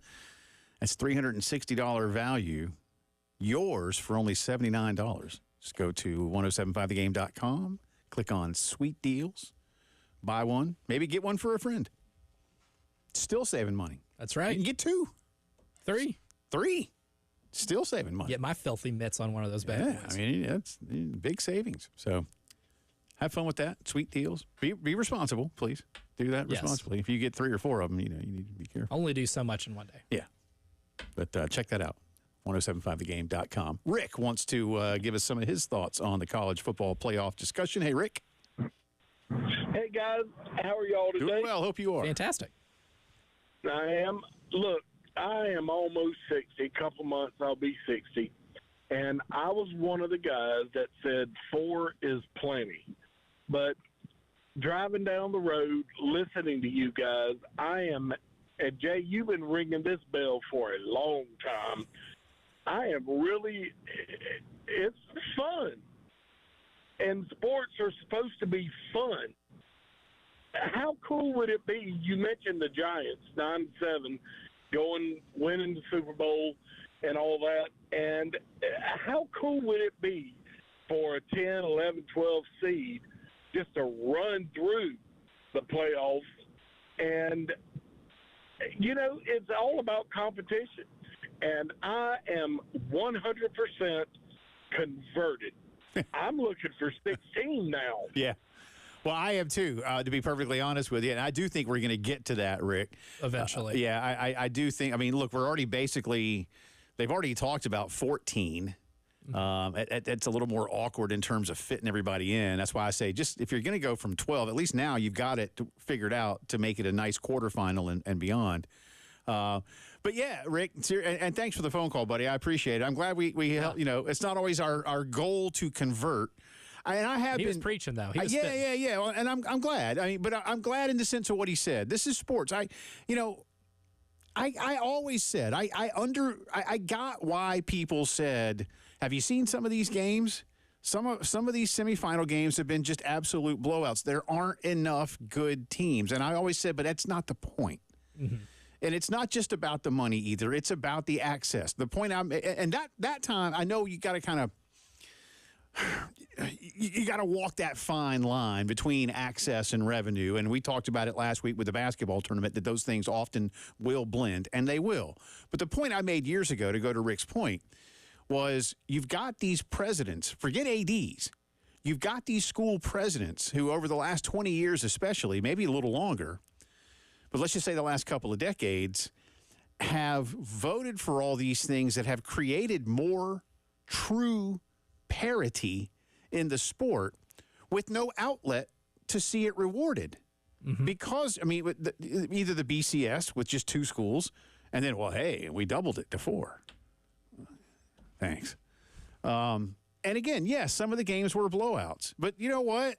For the longest stretch, there was a whole mess of Super Bowls that were blowouts, too. Yeah, absolutely. There's no guarantee that they're going to be classic. Yeah, sometimes blowouts happen, but that doesn't change what we look. And again, when you want to try to make some comparisons with the basketball tournament, as I've said before, we love as Americans and American sports fans, we love the first and second round upsets.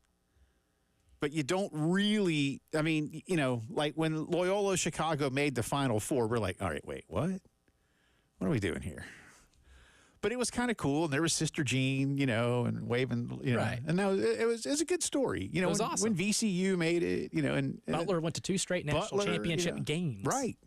And man, I wanted him to win one of those. But anyway, it rewards the parity. Yes, there'll be a lot more money to go around, and that's the benefit here. But yes, Rick, I have, and I appreciate it. Like I said, in football, in basketball and baseball, you got I think what do we say in basketball? It's 19% of participating schools make the tournament. Baseball, it's like 22 or 23%. Even with the 12-school format, it's less than 10%. Mm-hmm. So when you do a comparative analysis of how many people are getting in, how many people have that access, it's still significantly lower in college football. Even going to 16 would only take you a little bit past 10%.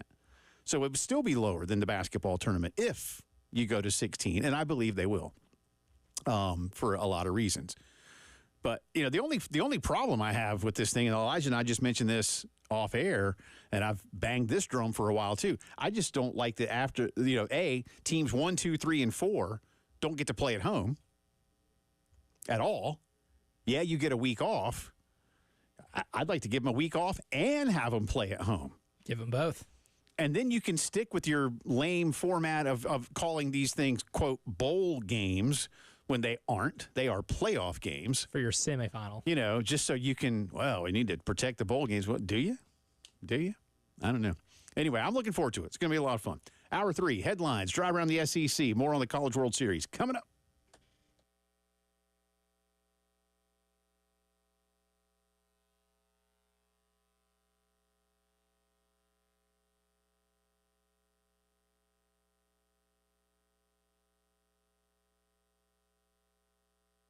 Oh, my goodness, is it hot today. One of the hottest days in a long time. I don't know if it's a record-setting day, but it is currently 96 degrees in downtown Columbia. Friends, let AAA Heating and Air be your ally against the heat and start with a free replacement estimate. It could be that your system, as Roy Finley says, is on borrowed time. And if it's time for a new one, call AAAtoday.com is the website to log into and get an instant quote.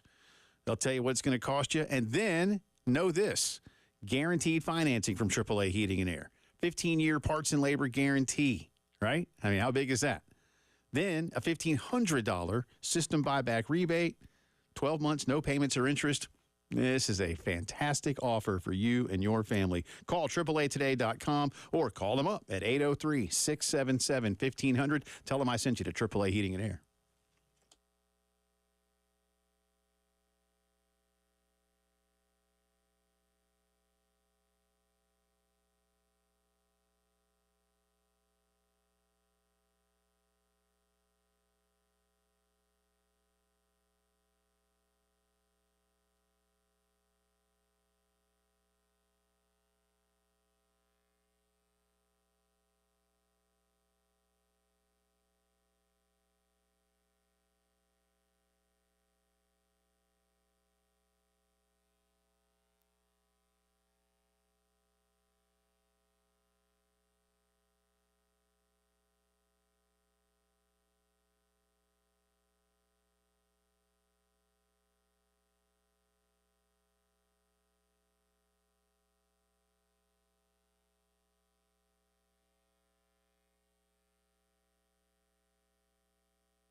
From the WIS Traffic Studios, I'm Elijah Campbell with a few accidents to report to you that are causing some issues on the roadways this afternoon. All of these will be here in Richland County. Got one on Longtown Road at Lee Road. Another accident at Hard Scrabble Road near Summit Parkway. A disabled vehicle causing some traffic backup over on Gills Creek Parkway near Pelham Drive. And lastly, we have an accident on Forum Drive near Marketplace Common Circle, causing some minor traffic backup.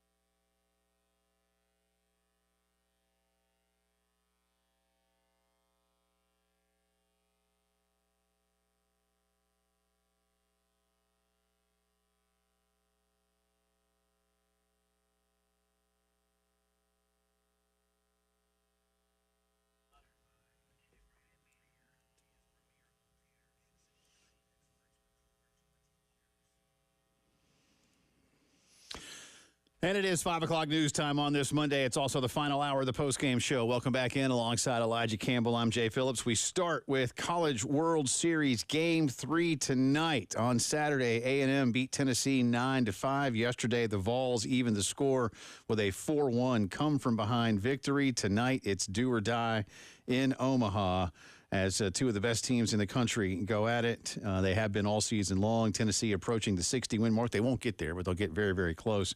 Tennessee also trying to become the first number 1 seed in the NCAA baseball tournament to win the College World Series since the format change in 1999. In the very first season that they went to this format with the Super Regionals, Miami was number 1, and they won the title. No 1 seed has won this event since then, which goes to show you, and again, the proof It's hard. of how hard it is to win the College World Series. Only, 2 other teams outside of Tennessee have even been number 1 seeds and gone to the championship round? I think that's right, yeah. I think both of those were Texas. I think you're right. 09 and 02. Yeah. No, not 02. 09. I mean, remember, like I tell people, for Carolina in their first title season, they went to Coastal for the Supers. Like, sometimes you forget that. I mean, the most ardent fan doesn't because, again, those were 2 magical games, man. But, oh, man. I don't really, there's a little sliver of me that feels kind of bad for some of those Coastal people about that game, too. Because, boy, I'm telling you, I know I say it a lot. Two great teams. That home run that Christian Walker hit, man, that was a blast. So much goes into baseball, but sometimes it's as simple as one team has Christian Walker and the other doesn't. Again, like Ray said, at that level, Adrian Morales, Walker can't hit a 3-run homer if you're not on base. I love it. Makes sense. It's math. You can't clear the bases if there's nothing as to you be like to cleared. say, the maths. The maths. Yeah. It was mathing. Yes. I mean, Ray's not a mathematician, but 2 people on base and a home run equals 3. That's it. With 1 swing. So, and he hit that ball a long way. But anyway, College World Series Game 3 of the finals tonight at 7 o'clock. And each of these schools looking for its first College World Series championship. So history will be made tonight in Omaha, Nebraska. Texas A&M, of course, is there. Their rival today, the Texas Longhorns, did make it official, firing David Pierce as their baseball coach after 8 seasons, 3 Big 12 championships. And I love how this piece out of the AP in Austin, let me read you this, okay? This is from the AP's Austin office. Texas parted ways with baseball coach David Pierce on Monday after 8 seasons in which the Longhorns won the Big 12 3 times, but made only 3 appearances in the College World Series. Only 3. In 8 They're years. not cool with just 3. Only 3 in 8 years. In 2021, they finished 3rd. He had an overall record of 295 and 162. He also had time at Tulane and Sam Houston State. He said, in part today, it's been an honor and privilege to lead the program for the last 8 years. It certainly is a time I will always cherish. Pierce had 2 years left on his contract, paid him $1.2 million per year. He and Chris Del Conte released a joint statement that said, I guess it's not really a joint statement. The school put statements out by both men. They were independent of one another. I said joint statement earlier. But they both said, yeah, we sat down after the year and just decided it was time for a change. My BS detector's broken. Yeah. It's so off the charts. Well, like I told you earlier. That it's not functioning anymore. Yeah, Chris Del Conte calls David Pierce. Hey, David. It's Chris. Hey, Chris. Yeah, I'm going to pretty much fire you. Yeah. We can either make this look mutual or make it look really one-sided. Now, that being said, there's a strong belief that Texas is going to be going after Tony Vitello. And I would. Now, do you get him? I don't know. For those of you who've just tuned in, Elijah and I have mentioned this a couple of times today, and we agree, and I think most of you can understand why. I don't know this yet because it hasn't happened, but I feel strongly that regardless of where Tony Vitello is employed in the coming weeks, whether he's still in Knoxville or he moves to Austin, that he will be doing so as the highest paid coach in college baseball. And I really do wonder, and Texas would do it and then force Tennessee's hand, but I really do wonder if Tony Vitello becomes the first college baseball coach to hit or eclipse the $3 million a year mark. Even if he doesn't do it in, say, year one of a 5-year deal or something, that he would ultimately get there, or that bonuses and other things, and even like really attainable stuff, like, we'll pay you an extra $250 if you hit 30 wins. If you get top 4 in the something like that. And then, another $250 for 40 and so on and so forth. And I mean, I don't know, but Texas will do it. But as you made a good point, Tennessee has the resources, maybe not to go completely toe-to-toe with Texas. They're one of maybe the 5 schools that can get close. They can. And the reasoning is, I've said this before about Tennessee, just like I say about LSU. With all due respect to the other schools in the state, be they public or private, Tennessee, for the purposes of our audience here, Tennessee doesn't have a Clemson. Sure, Vandy is a longtime rival, and Memphis on the other side of the state doesn't like Tennessee and vice versa. But that's not the same. Auburn has an Alabama. Mississippi has a Mississippi State. Hell, even Texas has a Texas A&M. Tennessee, LSU, schools like that, they don't have that. There's more support for them to be able to do something in this kind of instance because of the resources that are at their disposal. So I'm with you. I think they could. I think they will. And I said before, I second kind of prediction here is that should Tony Vitello remain as the Volunteers baseball coach, that Lindsey Nelson Stadium gets a complete redo. Heck, it might be, so-and-so field at Lindsey Nelson Stadium because somebody came in, like your boy Jay Bush there, Bush's Beans. That's right. Jay Bush Field at Lindsey Nelson Stadium. There might be a former governor of the state who may or may not have a brother. Truck Stop Jimmy. Who owns a lot of businesses, including Pilot Flying J. The Haslams might get themselves involved, and you might see, how Mississippi State has like those condo-looking buildings outside of left field? Yeah. You might have those, but they might be the Haslam buildings. Sure. There's the money will come from somewhere. And they may well be able to do it, but it'll be fascinating to see. But this goes to show you what's coming in to the Southeastern Conference when it comes to Texas baseball. They just fired a dude, 8 years, 3 conference titles, 3 World Series trips.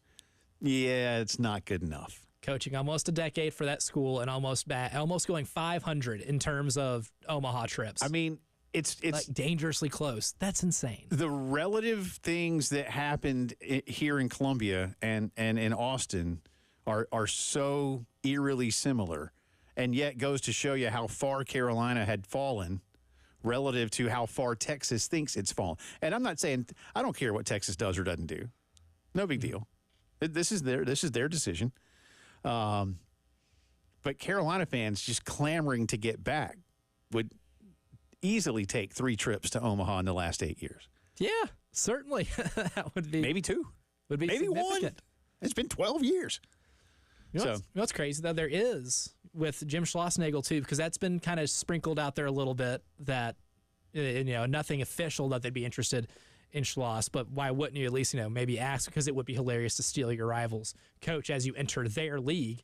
But both men, Jim Schlossnagle and Tony Vitello, were coaching at TCU when Chris Del Conte was the AD at TCU. There's a connection to both men playing in this game. We're coaching in this game. They're not playing. They're coaching. Yeah, coaching. I just can't. Like I say, I so little surprises me anymore. But like we said earlier today, Jim Schlossnagle leaving TCU for Texas A&M. That's not that surprising. That is a step up. And he took TCU to the World Series on multiple occasions. And that they're in a power league. They're in a big city with plenty of support, but it's not Texas A&M. It's just not. But leaving A&M for Texas, like you'd have to have as much security around you as like the governor. More. You might need security from the governor. I don't know where Greg Abbott went to school or who I don't know if he's a Texas fan or not. I don't know which one. I know Rick Perry when he was governor of Texas, he was an A&M guy. He was a Yell leader when he was at A&M. I could see it. I don't know where Governor Abbott went to school, but I want to look that regardless, up. I'm curious. Will he need security from the governor? But I think you would need some level of protection should that occur. I make Tony Vitello say that's why I go back to the $3 million thing. I make Tony Vitello say no at least twice. And at that point, I don't know if I go after Schlossnagle, despite the connections. Again, I think Brian O'Connor at Virginia could be somebody that could really do a good job over there. Greg Abbott is horns up. Okay. Not down. Okay. Well, then Greg will get him some security. Yeah. Anyway, there you go. David Pierce out. Is the next Texas coach still coaching this season? It's a very good possibility. There's only two of them. Could be. And both of them know the AD very well. Could be. Continuing our integrated media headlines of the day, tonight, the Charlotte City Council votes on the upgrades, if you want to call it that. It's more like major renovations to Bank of America Stadium. The city would provide, through hospitality taxes, $650 million over the course of the renovations, which would begin next year and run through 2029.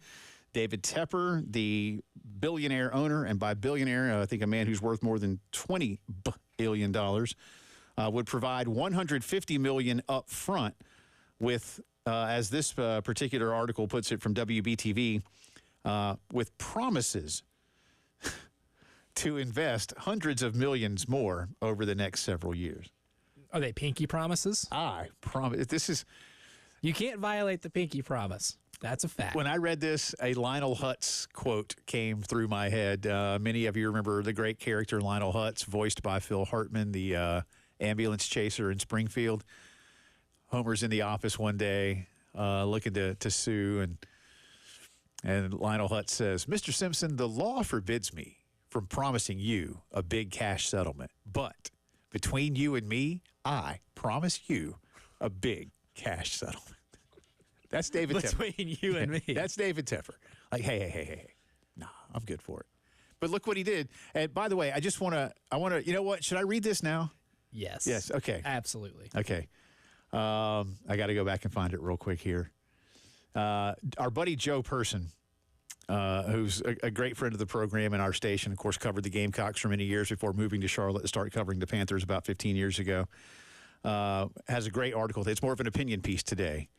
But some of the questions were basically like, why would somebody who's worth that kind of money, not want to put more in it when he owns it? And you know the answer, right? So Joe says the city has some level of protection from being teppered, though not enough. The deal calls for a hard tether tying the Panthers and Charlotte FC to the city for the next 15 years. There's a soft tether over the remaining 5 years that requires Tepper to pay for the outstanding debt if he moves his NFL or MLS teams out of Charlotte. And one of those, of course, was based on the Rock Hill situation, where basically the headquarters got started. The state of South Carolina was literally building the new highway, the interstate exit for the facility.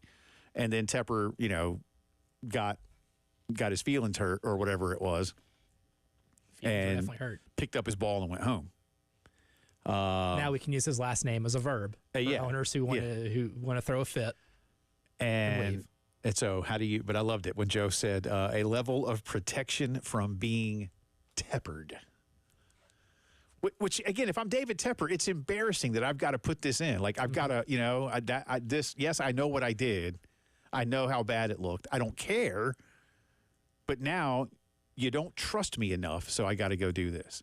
The vote is tonight, and it is expected to easily pass. I imagine we'll discuss more about that on tomorrow's program. That's the Integrated Media headlines of the day, 803-948-8327 for all your home entertainment needs, security needs, and so much more. Call my very good friends at Integrated Media. Continue getting you ready for Game 3 of the College World Series, and I got a couple of Gamecock recruiting notes when the postgame show continues.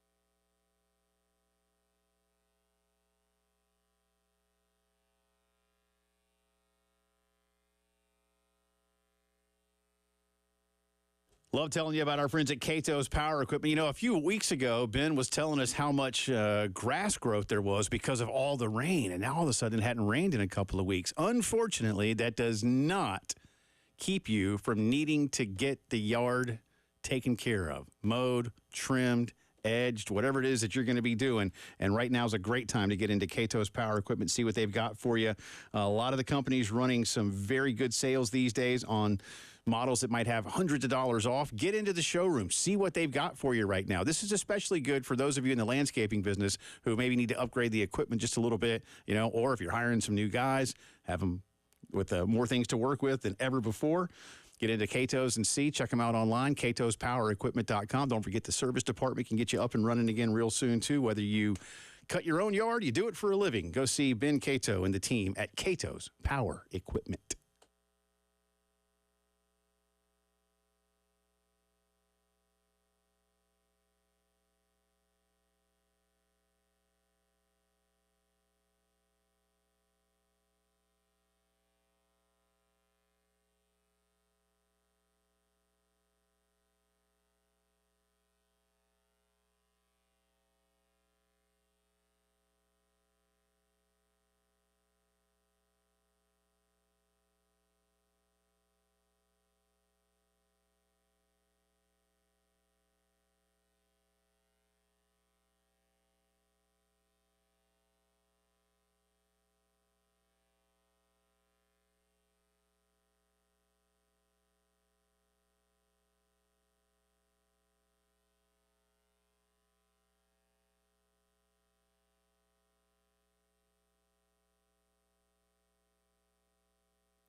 20 minutes after 5 o'clock on this Monday afternoon. Welcome back in. It's the post-game show. Jay and Elijah with you. Less than 2 hours away from first pitch, Game 3, College World Series. And Elijah has carved out some sound from both of the head coaches. Let's start with Jim Schlossnagle of Texas A&M. They won Game 1, 9-5. Losers yesterday, 4-1. But what didn't happen for A&M in Game 2? It was a great ball game. I guess the difference in the game, two out homers. They got the big swings at the right time. Thought we battled back. Combs obviously settled down the game really well for them. I thought Chris battled. I was proud of Caden Wilson. He just did, 2 pitches got him. Dreiling was on the fastball, and he hung a breaking ball to the catcher, right? So close ball game, just exactly what you'd expect with these two teams. Is to think you're going to roll right through it in 2 games that would have been nice, but it's obviously we get to play. We don't have to play. We get to play the last college baseball game of the season, and that's awesome. And that was one of the things I think a lot of guys covering, took from what Coach Schlossnagle said last night or yesterday afternoon, I guess, after that game was we get to. It is cool. I mean, and some would say, well, why don't you just have one game for it then? But nah, this baseball.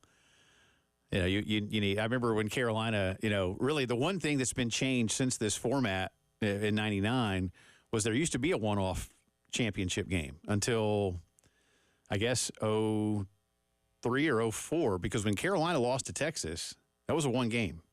Now, that was, I think, most of that was CBS. When they were like, CBS screwed up so much stuff. They screwed up baseball, like Major League Baseball and college baseball while they had it in their package. The adverse effect of what they had for college football. Yeah, it's just, it was not at all good. But anyway, that was the thing. It's like they knew, listen, this is baseball. This needs to be a series. You don't win baseball. You don't have one-offs. It's not a great one-game sample size. No, it's because so many things can happen, so many things can happen. But and I remember that year, Texas came out of the winners bracket on their side, and they had 2 or 3 days off. Carolina had to beat Clemson twice just to get there. But it would have been nice to see how that Carolina team might have fared in a second game. Maybe they lose. Where you have to manage your arms a little better. Yeah, again, maybe they lose. I don't know. But anyway, so they did start to get a few guys on base, did A&M late yesterday. Coach Schlossnagle talking about, does that provide any momentum for his ball club going into tonight? Nate's a good pitcher. Yeah, I mean, I think we had some momentum going there, but how that affects tomorrow, I don't know. I mean, just like if you get your doors blown in a game, I don't think it hurts you for the next day. But we brought the tying run to home plate. Targo put a good swing on it and didn't get out. Maybe on a different day it goes out tomorrow. I think wind's supposed to be blowing in a lot, so that'll play a role in the game. But our guys are confident. We get to play the last game of the season, and that's awesome. So there's that theme again. We get to that. That's clearly his message going in. As boys, we get to do this. You need to go take full advantage of it. Tony Vitello, meanwhile, listen, whether you love him, you hate him, and I think Tennessee fans love him and everybody else doesn't, but it works. But I think this is going to be an interesting one to hear. Tony Vitello on mentally preparing for a game like this. I left one of my damn AirPods. I pulled a Xander and left one of them, so I had one in, and I could still hear the party out on the street.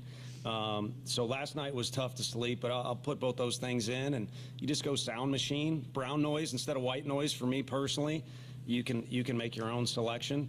But yeah, you got to eat, you got to rest, you got to say hi to your family. Got some friends in town, so probably can't take in Omaha the way they will, but at least say hi to them. And I think you just got to be a dude, because they're probably chomping at the bit to get back out there and the old backyard baseball redo or rematch. And I think our guys, just hearing their conversations, it was kind of like, 1-to-1 has kind of been the theme for us this year, a lot of game threes. So you can't do that, though. You got to just be a dude and do those things and then start to kind of filter down, to game time, and we'll approach pregame as we see fit. And then 6:09, you just play ball.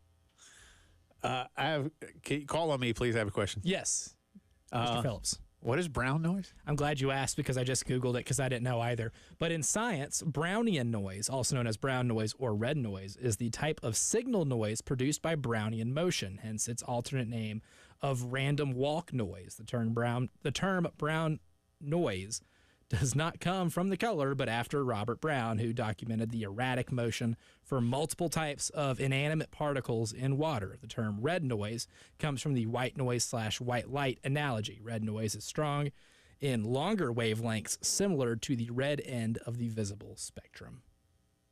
I have a question. Yes. What is brown noise? You know what? I don't know either. That answered nothing for me. That went so over my head that it is not even funny. I'm not even really sure what white noise is. I just think I like white noise. I just feel like it's like, is that like the babbling brook thing that people put on, like, one of those like little sleep machines? Like that's just noise. Yeah. Well, yeah, exactly. Just Like, noise. or like there's like apps Sound. you can have that it just sounds like waves or rain, Yeah. But I've heard that described as white noise. But based off what I just read, that feels like white noise. Okay. I don't know. I would love for Tony Vitello to attempt to tell me the difference between the two. Yeah. And what if, here's the thing. I'm assuming he can because he said it like that. Like that was very, brown noise for me instead of white noise. I'm like, I don't know what that is. I would love for him to explain that. But then you just got to be a dude. That part I get. Yeah. Just got to be a dude. See, that one I understand. Yeah, I understand a whole lot more about being a dude. Yeah. Can't tell you what brown noise is, though. And yesterday, I just read. until late, Tennessee was not doing a good job. I think they were, before the home runs, they were 0 for 16 with runners on base and 0 for 7 with runners in scoring position. First 5 innings, they got the leadoff hitter on and didn't score any of those. But here's Coach Vitello on the approach they may have to take tonight. Yeah, it's a delicate balance because we had bases loaded twice, I believe, and didn't have anything to show for it. And if you look at those at-bats, 2 of our best guys didn't necessarily look themselves. And I think it was probably because there was a little extra tension or a little extra try hard. But it's kind of hard to not have that. And then also Cortez is really good. And I think in particular, I don't know what he said, but in particular, I think he had a good day for himself as well. So there were a couple times where it's like, hey, we need to relax or change the mojo a little bit.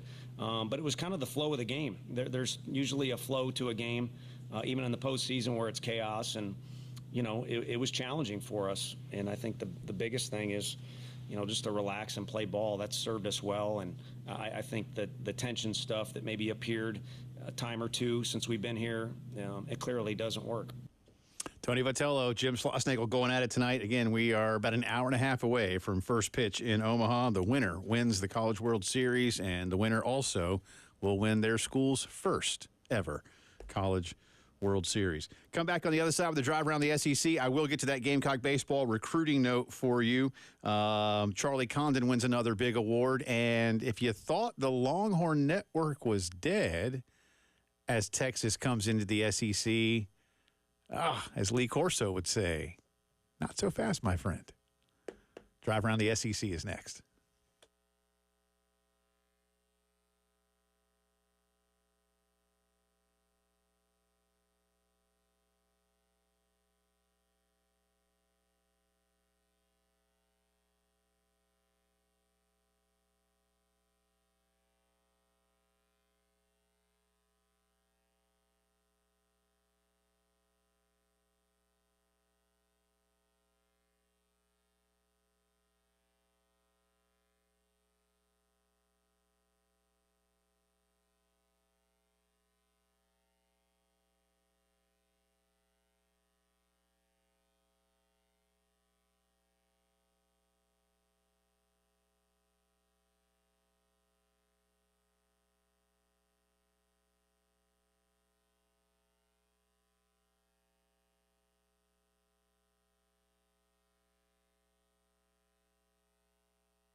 From the WIS Traffic Studios, I'm Elijah Campbell. The few accidents to get to you here that are causing some issues on the roadways. We'll start with the ones here in Richland County. Got one on Forum Drive near Marketplace and Common Circle. Got a disabled vehicle on Gills Creek Parkway near Pelham Drive that's causing some mild traffic backup. We still have one on Hardscrabble Road near Summit Parkway, as well as one on Longtown Road at Lee Road, and one on US 176 at Broad River Road at I-20. In Lexington County, we only have one to get to, and that's one at Pond Branch Road near Lick Creek Court.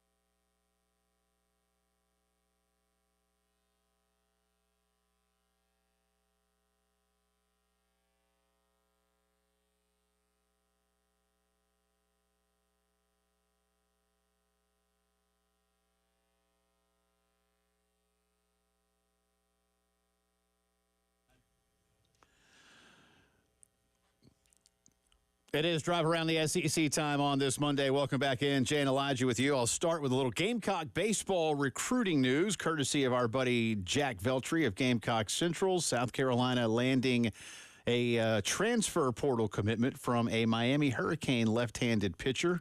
His name is Ashton Crowther. Last year as a redshirt freshman for the Hurricanes, 1-4 with a 7.36 in 36 2/3. 15 games, 7 of them were starts.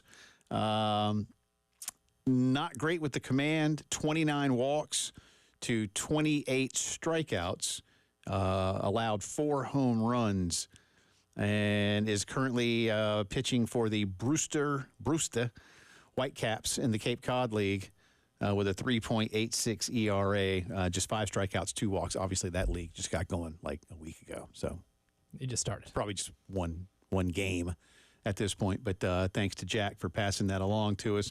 Yeah, again, that's not going to light the world on fire, as you and I mentioned about that. We mentioned this earlier. It's a lefty from a solid program in a great conference, and you hope that Terry Rooney can work with him, and John Hendry's going to work with the pitchers too. So let's figure out what doesn't work, especially the walks. It's kind of like three-point shooters in basketball. You can't have too many three-point shooters on a team. You can't have too many lefties that you can trust out of your bullpen or maybe in your rotation, wherever you decide to pitch this young man. But you can't have enough strong left-handed pitchers. And one other quick I mentioned this earlier. I apologize. It's not that big a deal, really, but it was announced today that Carolina and Radford will play men's basketball here on December 22nd. Rad. So there you go. Yeah. Day after Christmas. Yeah, so. Love it. The Highlanders? I think I don't know. No, December 22nd, 22. Not 26, 22. Oh, even better. So that's the pre-Christmas game. Yeah. Is Radford. Now, into the Drive Around the SEC. Officially, Charlie Condon wins the Golden Spikes Award. He had already won the Dick Hauser Trophy as the nation's best baseball player. The Georgia third baseman this year, 433, 37 homers, 78 driven in, 84 runs scored, 100 total hits, a 556 OBP, and a 909 slugging percentage equals a 1.433 OPS. He will be some people have him going first, second. He'll be a top 5 pick. It just might depend on, what teams are really looking at. Kylie McDaniel in the latest ESPN mock draft has him going number 2. Yeah. To my Cincinnati Reds. And I'll tell you what, if the Reds end up with Charlie Condon, just like Greg Sankey in Omaha, I won't be shirtless. There will be no shirt at all. Do you think when they pan to the commissioner tonight, he will be wearing a shirt? The odds that he'll be wearing a shirt are very high, but it'd be cooler if he didn't. Yeah. Who'd be more upset? It would just mean more Sure. if he got to celebrate it the same way a lot of SEC fans celebrate their wins. That's the removal of the shirt. Yeah. I think it'd be cool to see Greg actually go with one of those like tuxedo T-shirts. I don't know why. Like, the T-shirt that makes it look like you're wearing a tuxedo. They don't really do a great like job. a quote from Step Brothers, where it's like, I can imagine being at the show with a tuxedo T-shirt because I want to be formal, but I want people to know I'm here to party. Right. Yeah. That's kind of what I'm thinking. It would look good on Greg. Yeah, certainly. So there's He can there's pull that off. So again, congratulations to Charlie Condon, too, of the big awards there. All right, Future so Cincinnati Red, maybe. A lot of people were wondering. Listen, there's a genuine belief, and I think some of it is accurate, that one of the biggest things that started the realignment wheel spinning the way it has is the Longhorn Network. When Texas did this, they were already the wealthiest school in the old Big 12. And the Big 12's TV deal at the time allowed the schools to have control over their third-tier games. And Texas decided to work with Disney and ESPN and build the Longhorn Network in the hopes that they were going to kind of just say, well, you know what we're going to do? We're going to put some first and second tier things on here too because, well, we're Texas. And so they never got to do that entirely in terms of the best football games. That was still controlled by the conference and had to share the revenues. But the Longhorn Network did ultimately take off and had a lot of basketball, baseball, volleyball, track. Got to broadcast their loss to a 3-win Kansas team a couple of years ago. Yeah, and they had some conference games on there, and that didn't just, the rest of the Big 12 didn't anyway. And it did continue to have Texas separate because it was a stream of income that no one else was privy to. Well, once Texas and Oklahoma announced they were coming into the Southeastern Conference, it was immediately, no live sports at all on the Longhorn Network. And so we all just kind of figured that, like a lot of cable channels, sometimes they just go dark. Like NBC Sports Network. It just nothing there anymore. Just went away. Not going to happen. Today, the University of Texas announced that the Longhorn Network will be reimagined, I love that word, as a free streaming service beginning on July 1st. So Texas owns all of the content that used to be on the Longhorn Network. And all of that old stuff will be there. So you can go, if you want to go watch an old coach's show or an old volleyball match. Or Vince Young highlights. Track meet, then you can have at it. It'll be a free app for it'll be a free app on wherever you get your apps. TVs, phones, iPads, whatever. Said Chris Del Conte today, who was busy today. He fired his baseball coach, and he reimagined the Longhorn Network all at the same time.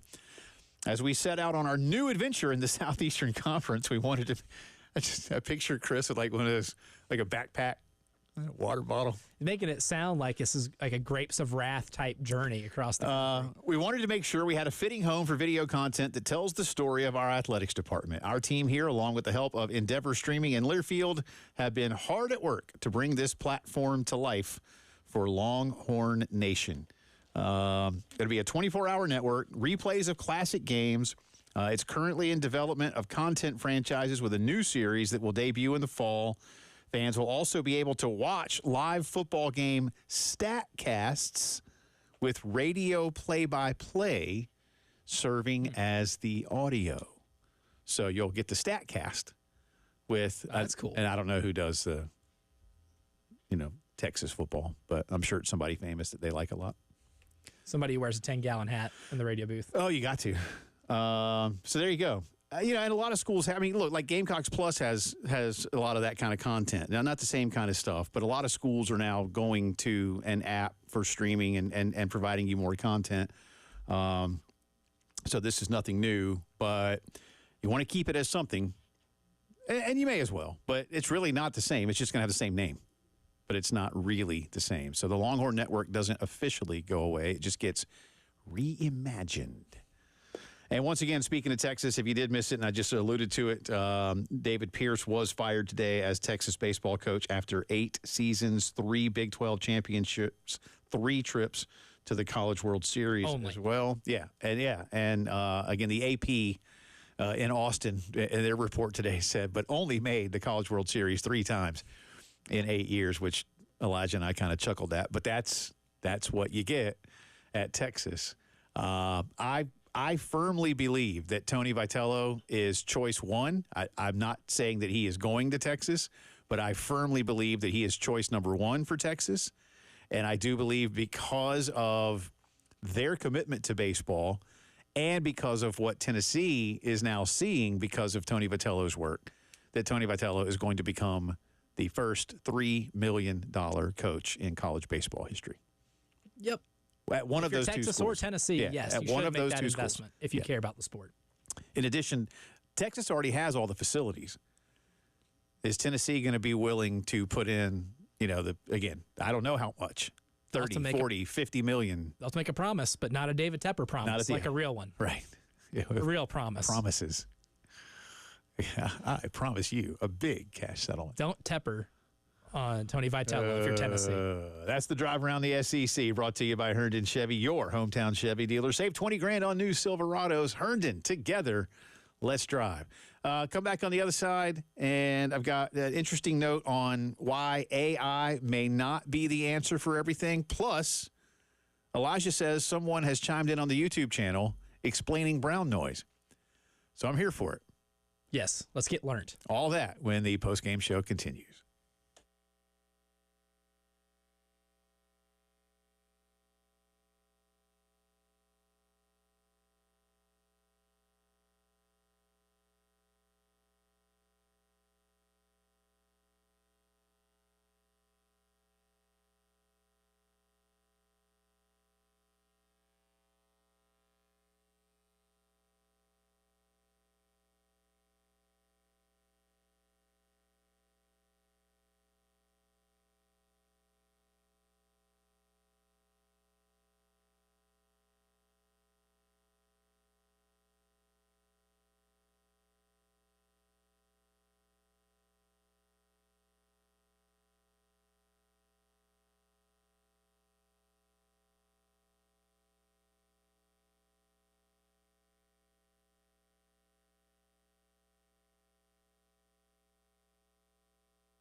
11 minutes in front of 6 o'clock on this Monday afternoon. Final few minutes of the postgame show coming at you. Tomorrow we'll have a recap of tonight's championship in Omaha. Our buddy Mitch Light of The Athletic going to join us in the 3 o'clock hour. Looking forward to that and more on what's going on with some of the changes to college football. Before we find out what brown noise is, I thought this was funny today. McDonald's has announced to its franchisees that their AI drive-through ordering process, which had been rolled out at many McDonald's across the country, more than 100 of them were going away. It's not working.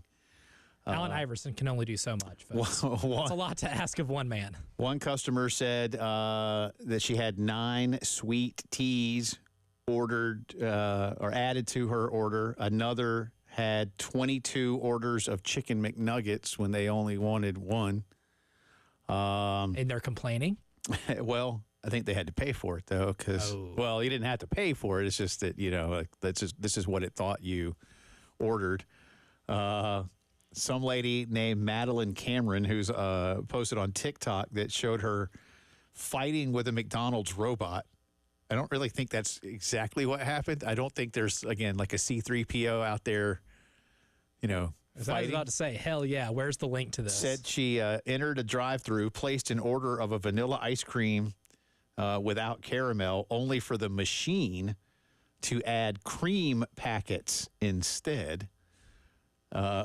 She said, I just wanted a large water and a cup of ice cream. Another showed more than 20 orders of a McNuggets meal worth more than $200. There's one, though, that I thought actually sounded pretty good. One guy said that got his order wrong.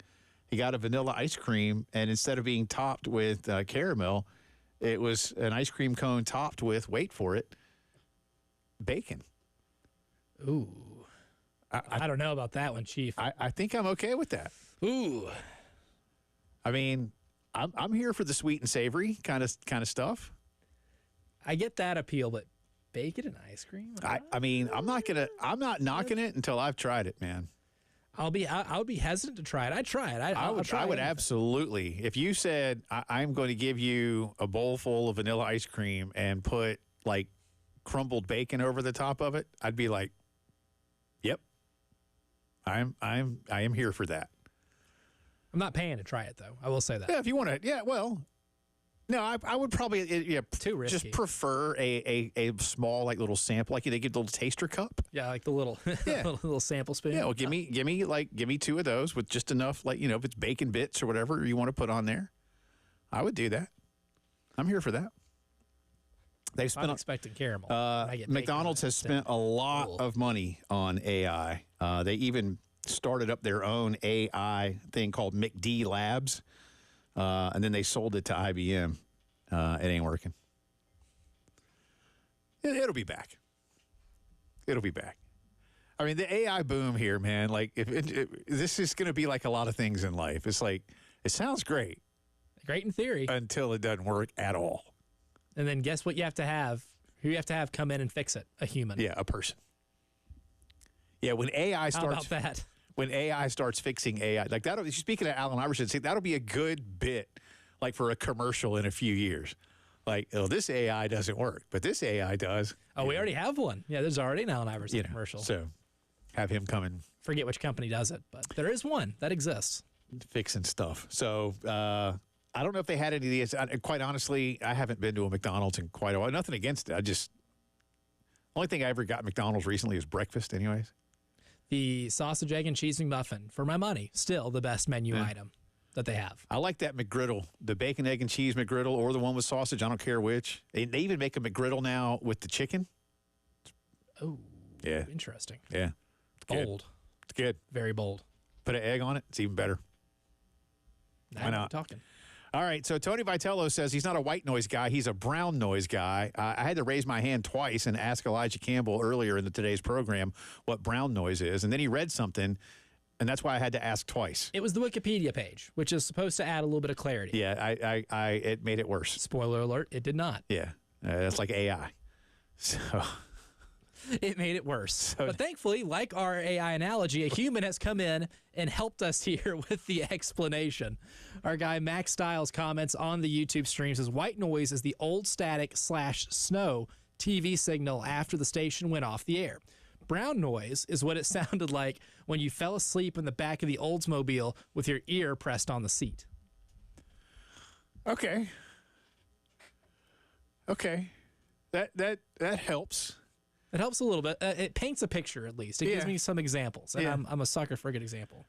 Maybe that's why, though, I've never been good at sleeping in the car, the plane, anything. I can't sleep in moving vehicles. I don't know why.